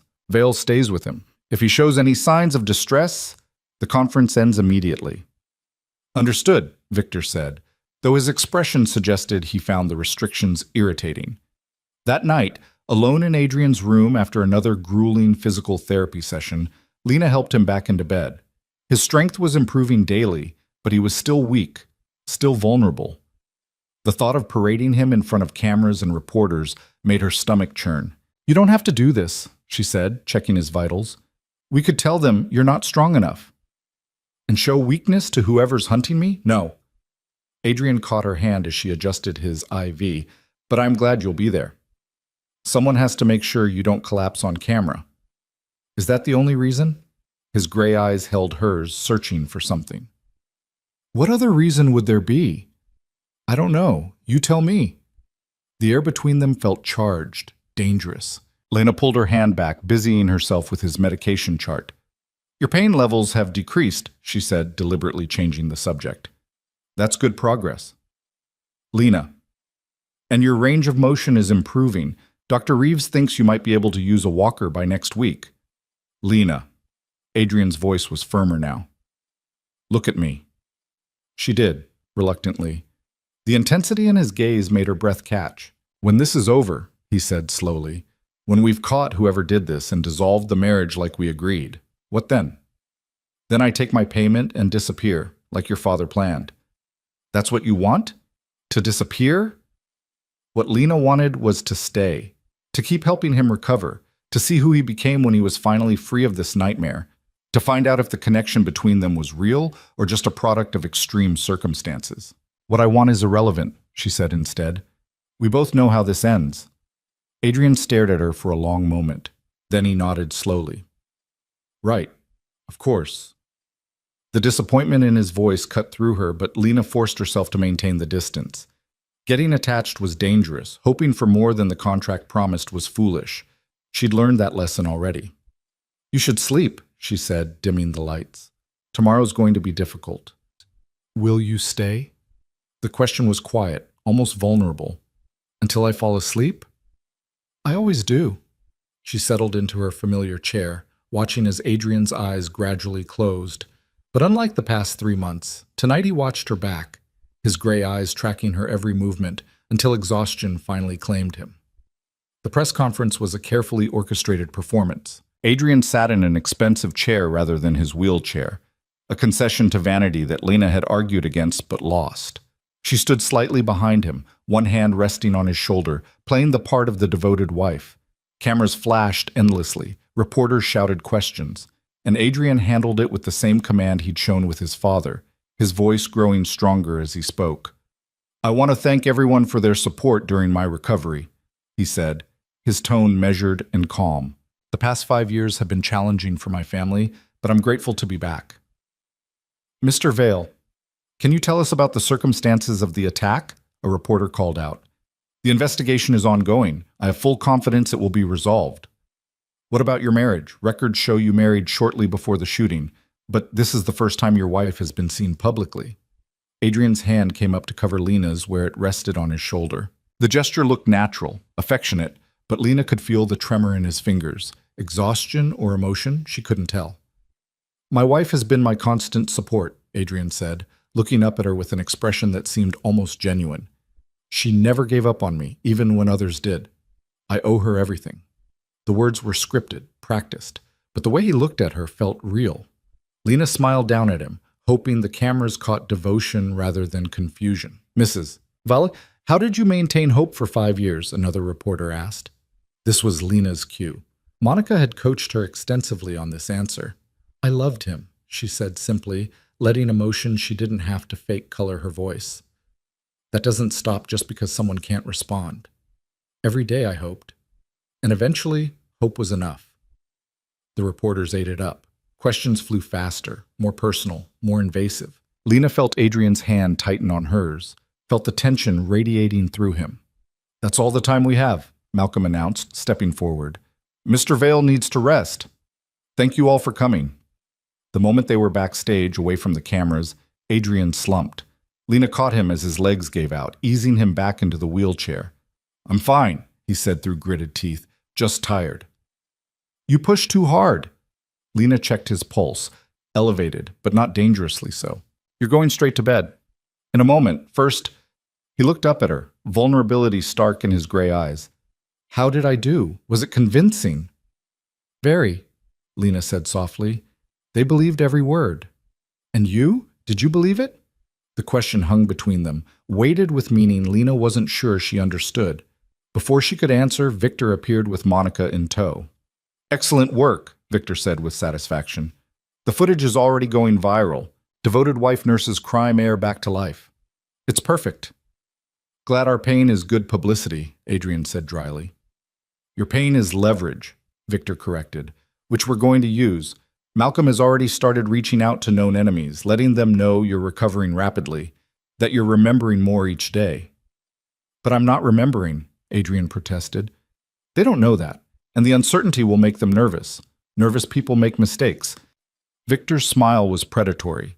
Now we wait for someone to make a move. They didn't have to wait long. 2 days after the press conference, Malcolm burst into Adrian's room at 3 in the morning. Lena, dozing in her chair, jerked awake as the lights blazed on. "We have a problem," Malcolm said urgently. Adrian sat up in bed, instantly alert despite the early hour. "What happened?"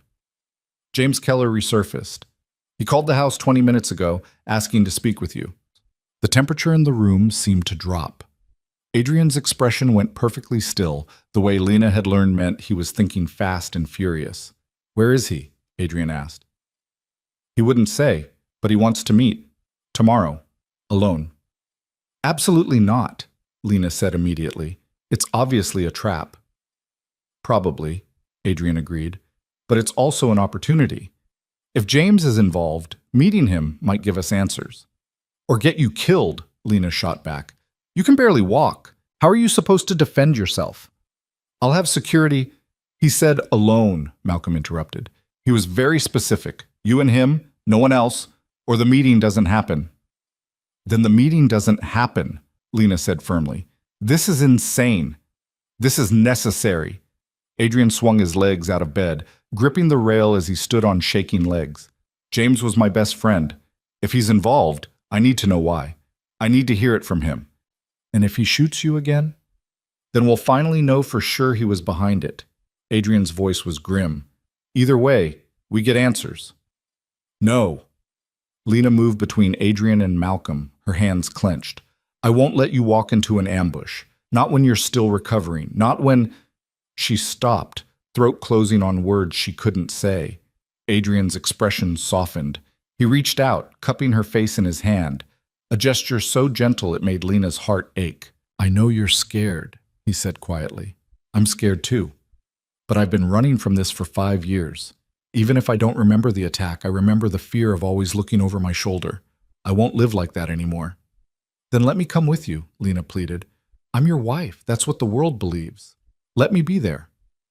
James will know you're new. He'll know it's a setup. So tell him the truth. Tell him your father forced you into the marriage for protection. Tell him you don't trust me." The words hurt to say, but desperation overrode pride. "Just don't go alone." Adrian searched her face for a long moment. Then he looked at Malcolm. "Set up the meeting. Lena comes with me. James can like it or not." Malcolm looked like he wanted to argue, but after a moment, he nodded. "I'll make the arrangements." When he left, Lena helped Adrian back into bed, her hands shaking with residual fear and adrenaline. "You're angry with me," Adrian observed. "I'm terrified for you. There's a difference." "Is there?" His hand found hers, interlacing their fingers.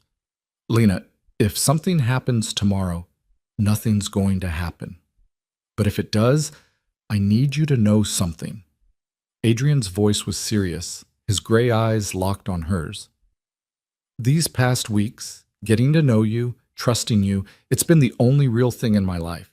Everything else is performance and manipulation and strategy. But you—" He paused, seeming to struggle for words. "You're real, and I'm grateful for that." Lena's heart hammered. "Adrian, I know, business arrangement, clean break, I remember." His smile was sad. "But I wanted you to know anyway, just in case." He fell asleep still holding her hand, leaving Lena to stare into the darkness and wonder when exactly she'd lost the ability to protect her heart from the man she was supposed to be protecting. The meeting was set for a warehouse on the outskirts of the city, neutral territory, Malcolm explained, with multiple exits and clear sightlines. Adrian insisted on wearing a bulletproof vest under his shirt, and Lena wore one too, though the weight of it did nothing to ease her anxiety. Victor had wanted to send a security team despite James's conditions, but Adrian had refused. "If we want him to talk, we have to show some trust." "Trust is what got you shot the first time," Victor growled, but he'd relented. Now, sitting in the back of the sedan with Adrian as they drove toward the warehouse, Lena couldn't shake the feeling they were making a terrible mistake. "It's not too late to turn back," she said quietly. "Yes, it is." Adrian's hand found hers in the darkness. This ends today, one way or another.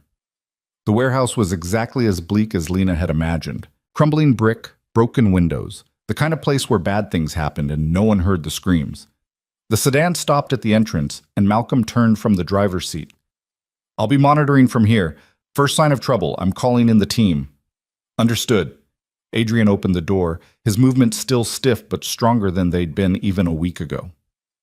Lena followed, her heart in her throat. Inside, the warehouse was cavernous and dark, light filtering through gaps in the roof. And in the center, illuminated by a shaft of sunlight, stood a man Lena had never seen but recognized instantly from photos. James Keller looked older than his 35 years, his face gaunt and haunted. When he saw Adrian, something broke in his expression, relief and pain and guilt, all tangled together. "Adrian," he said, his voice cracking, "you're really awake." "I'm really awake," Adrian confirmed, his voice carefully neutral. "Hello, James." For a moment, neither man moved, then James laughed, the sound brittle and wrong. "I thought I'd killed you," he said. "I've spent 5 years thinking I'd killed my best friend."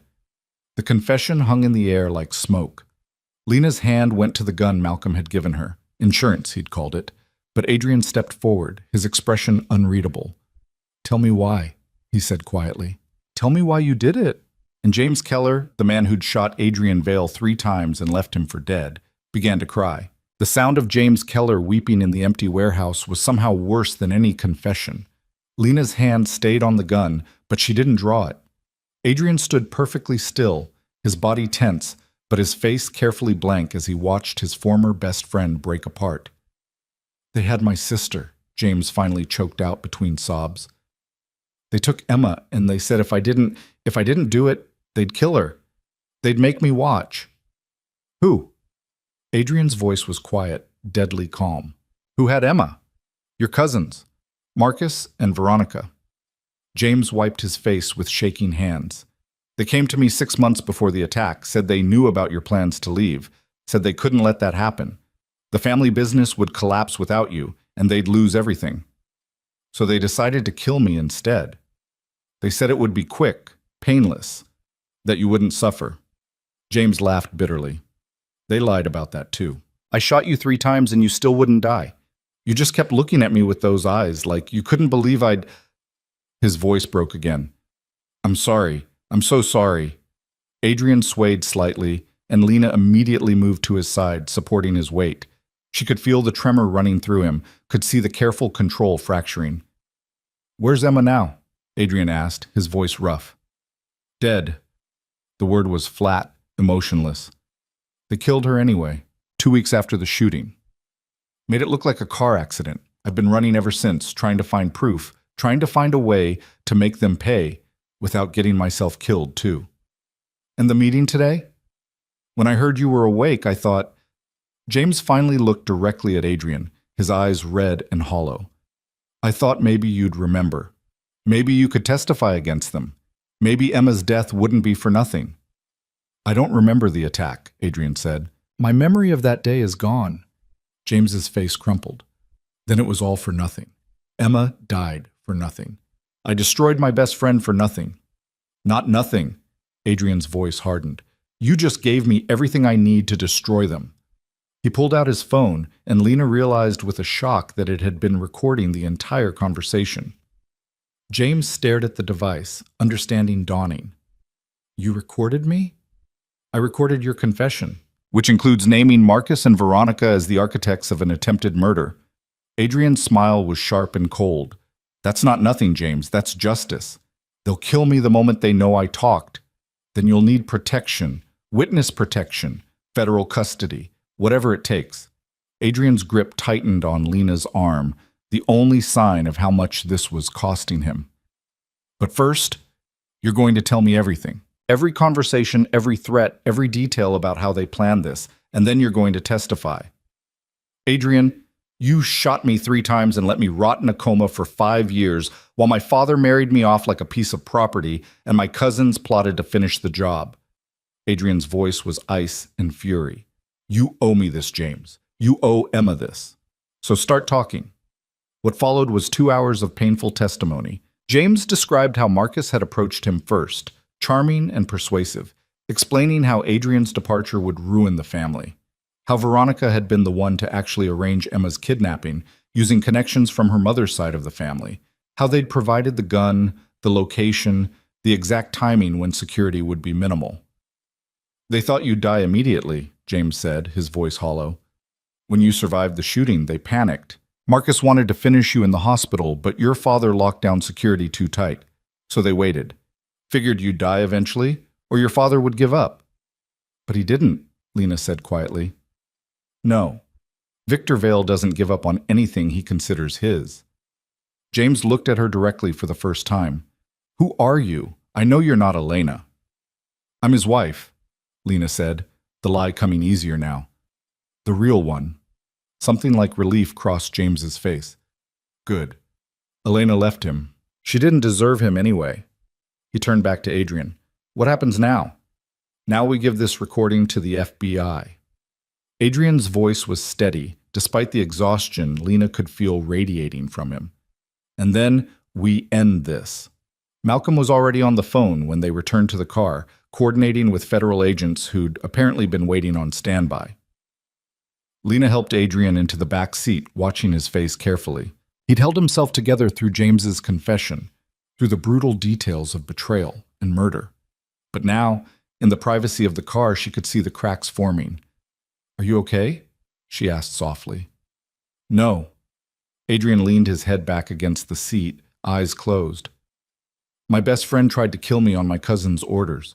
My girlfriend abandoned me. My father used my coma to play power games. Nothing about this is okay. But it's over. You have proof now. They can't hurt you anymore. Can't they?" Adrian opened his eyes, looking at her with devastating clarity. "Marcus and Veronica aren't going to confess just because James did. They'll have lawyers, alibis, reasonable doubt, and even if we convict them, there are others in the family who think like they do, who see me as weak for wanting to leave. Then we make you strong enough that they don't matter." "We?" Adrian's lips quirked slightly. "I thought this was temporary. Clean break when it's over, remember?" Lena's heart clenched. In the chaos of the meeting, she'd forgotten they were still playing roles, still pretending their marriage meant something beyond legal protection. "Right," she said, looking away. "Of course." Adrian's hand found hers in the darkness. "Lena." "We're here," Malcolm announced, pulling up to a nondescript building. "FBI field office. They're ready for us."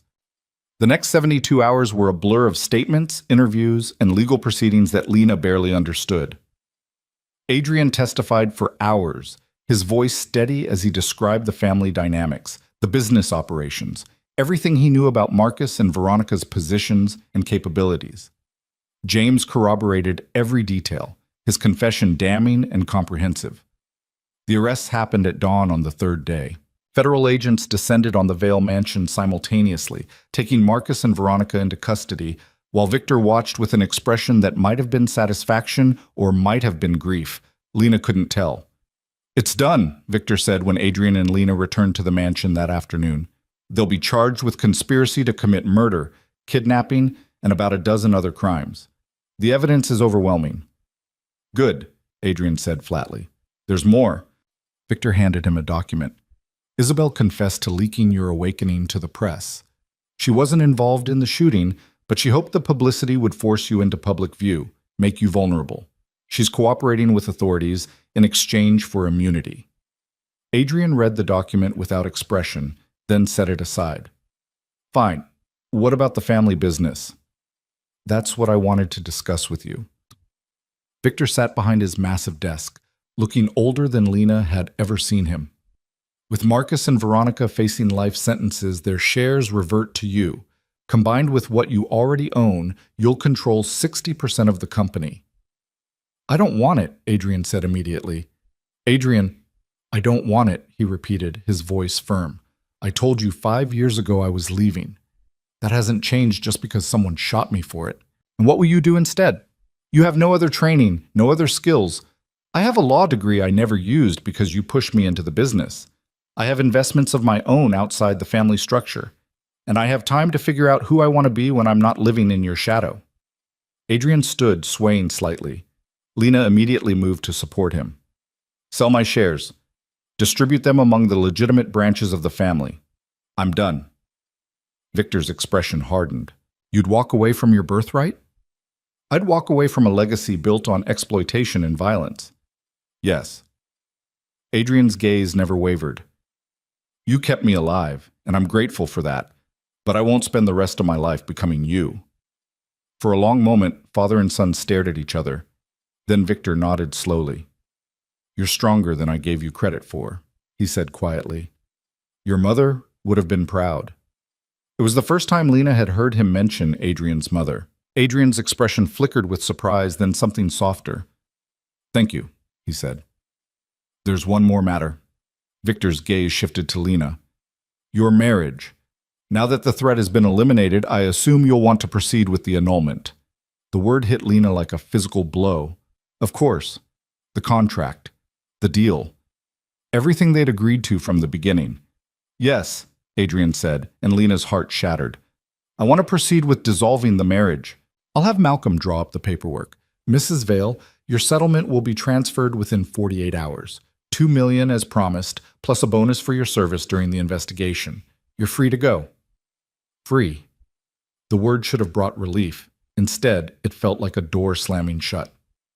I'll need a few days to pack, Lena heard herself say, and to arrange care for Adrian's continued physical therapy.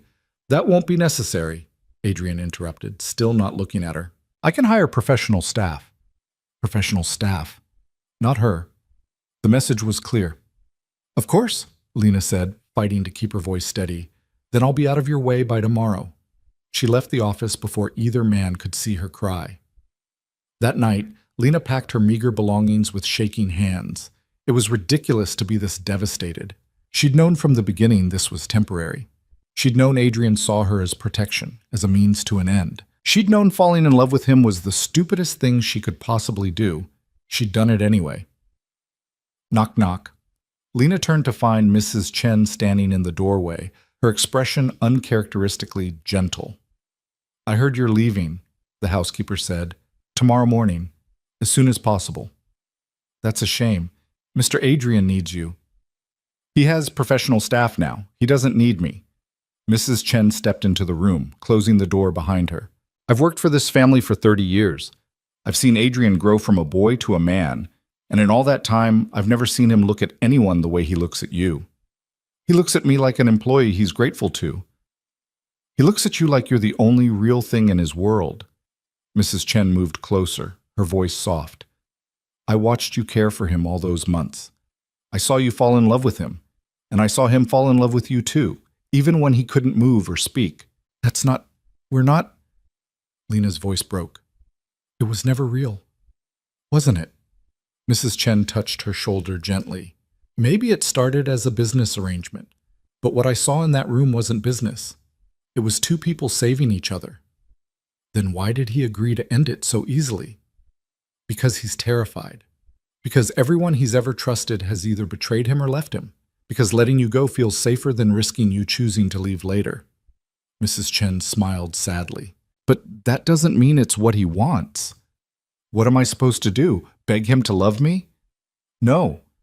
But you could tell him the truth, that you love him, that you want to stay, and then let him choose. After Mrs. Chen left, Lena sat on the bed she'd barely slept in, staring at the connecting door to Adrian's room, the door she'd passed through hundreds of times. The threshold between duty and devotion, between caretaker and something infinitely more complicated. She could leave tomorrow, take the money, start over somewhere new, forget Adrian Vale and the impossible situation that had brought them together. Or she could fight for what they'd built in those quiet hours when the rest of the world thought he was unreachable. Before she could lose her nerve, Lena opened the connecting door. Adrian sat in his wheelchair by the window, staring out at the grounds. He didn't turn when she entered, but his shoulders tensed. I thought you'd be packing, he said quietly. I am packed. That was fast. I don't have much. Lena moved closer, her heart hammering. Adrian, we need to talk. About what? The settlement is more than fair. Malcolm will handle all the paperwork. You don't need to I don't want the money. That made him turn.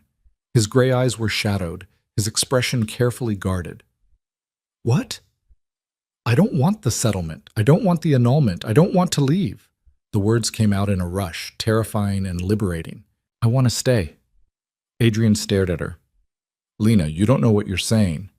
I know exactly what I'm saying. I love you. Her voice shook but held firm. I fell in love with you somewhere between the second week and the second month. I don't even know when exactly. I fell in love with your stubbornness and your brilliance and the way you fought to come back. And I know this wasn't part of the deal. I know you see me as protection or obligation or whatever, but I can't leave without telling you the truth. The truth. Adrian's voice was rough. You want the truth, Lena? Yes. He wheeled closer, his eyes locked on hers with devastating intensity. The truth is I've been awake and aware for longer than I told you. Not weeks, months. I woke up during one of your first nights caring for me, and I couldn't move, couldn't speak, couldn't do anything except listen to you read poetry and talk about philosophy like I was still a person worth knowing. Lena's breath caught. Months? Months of falling in love with your voice, with your kindness, with the way you protected me when you had every reason to resent me. Adrian reached out, taking her hands in his. Months of being terrified that when I finally woke up, you'd see the real me and realize I wasn't worth it. Adrian, let me finish. His grip tightened. When my father told me about the annulment, I agreed immediately because I thought that's what you wanted. Freedom. Your life back. Everything you sacrificed to save your father. I thought setting you free was the right thing to do. The noble thing. And now? Now I'm realizing that nobility is just cowardice dressed up in better clothes. Adrian's voice dropped to barely a whisper. Now I'm realizing I don't want to be noble. I want to be selfish. I want to ask you to stay not because I need protection or a nurse or someone to maintain appearances, but because I love you and the thought of waking up tomorrow without you beside me is unbearable. Tears streamed down Lena's face. You love me? I love you. Adrian pulled her closer, his forehead resting against hers. I love you so much it terrifies me, because everyone I've ever loved has either betrayed me or left, and I don't know if I could survive you doing either. Then it's a good thing I'm not planning to. Lena cupped his face in her hands. I'm staying, Adrian, not because of a contract or obligation, but because I choose you. Every day, for as long as you'll have me, I choose you. Adrian kissed her then, fierce and desperate and achingly tender. His hands threaded through her hair, pulling her closer as if he could somehow merge them into one person. Lena kissed him back with everything she'd been holding in for months, all the fear and hope and impossible love. When they finally broke apart, both breathing hard, Adrian rested his forehead against hers. Marry me, he said. Lena laughed, the sound watery with tears. We're already married. That was a business arrangement. I want the real thing. I want vows we both choose. I want you wearing a ring I picked out, not one my father's lawyer provided. I want everyone to know you're mine, not because of a contract, but because you want to be. Yes. Lena didn't hesitate. Yes to all of it. Adrian smiled then, real and unguarded, and Lena thought she'd never seen anything more beautiful. The announcement that Adrian Vale was renewing his vows with his wife made headlines, but this time the couple didn't care about publicity or optics or controlling the narrative. They planned a small ceremony in the mansion gardens, just close family and the few friends who'd proven themselves trustworthy. Victor walked Lena down the makeshift aisle, his expression unreadable. But when he placed her hand in Adrian's, he leaned close and whispered, "Take care of him. He's stronger with you than he ever was alone." "I will," Lena promised. The ceremony was simple and genuine. Adrian stood on his own, his legs still weak but strengthening daily, his hand gripping Lena's like a lifeline. When it came time for vows, he spoke without notes, his voice clear and steady. "Lena Carter, you came into my life when I was at my lowest. When I was helpless and afraid and trapped in darkness. You gave me light. You gave me hope. You gave me a reason to fight my way back." His thumb stroked over her knuckles. "I promise to spend the rest of my life being worthy of that gift. I promise to choose you every day, the way you chose me. I promise to love you with everything I am and everything I'm still becoming." Lena's vows were simpler but no less heartfelt. Adrian Vale, you were supposed to be a stranger, a contract, a means to save my father. Instead, you became my purpose, my partner, my home. She squeezed his hands. I promise to stand beside you through whatever comes. I promise to see you, really see you, every single day. And I promise to love you not in spite of your scars, but because of how you've transformed them into strength. When they kissed, sealing promises made freely rather than under duress, applause erupted from their small gathering. But Lena barely heard it. All she could focus on was Adrian, solid and real, and choosing her right back. The reception was held in the garden, strings of lights transforming the space into something magical.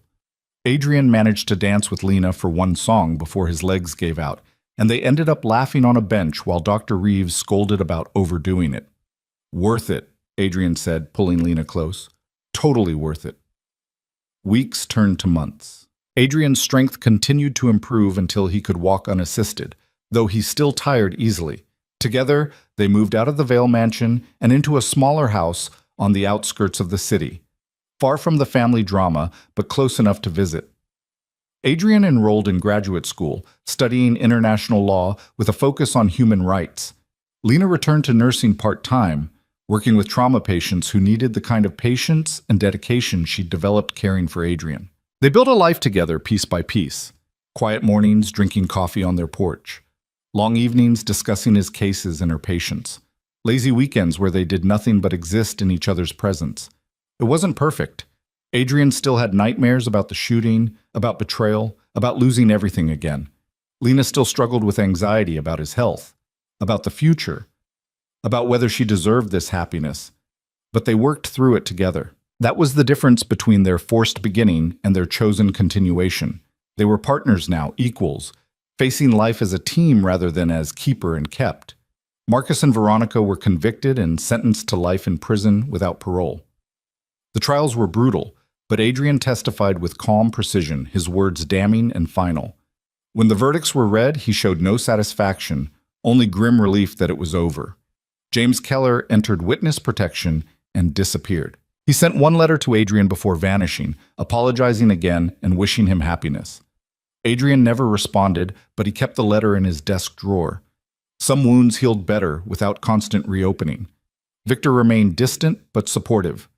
He sold Adrian's shares in the family business as requested, distributed the money to charities focused on helping victims of organized crime. It wasn't redemption. Nothing could undo the damage the Vale Empire had caused.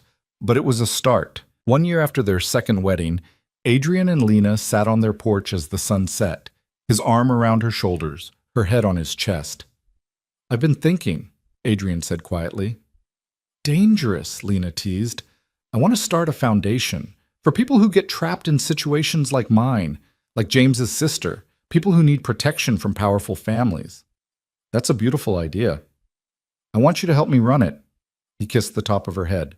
"You understand what it's like to make impossible choices. You understand trauma and recovery. We could help people together." Lena lifted her head to look at him. "Partners in everything?" "Partners in everything," Adrian confirmed. "Then yes. Absolutely yes."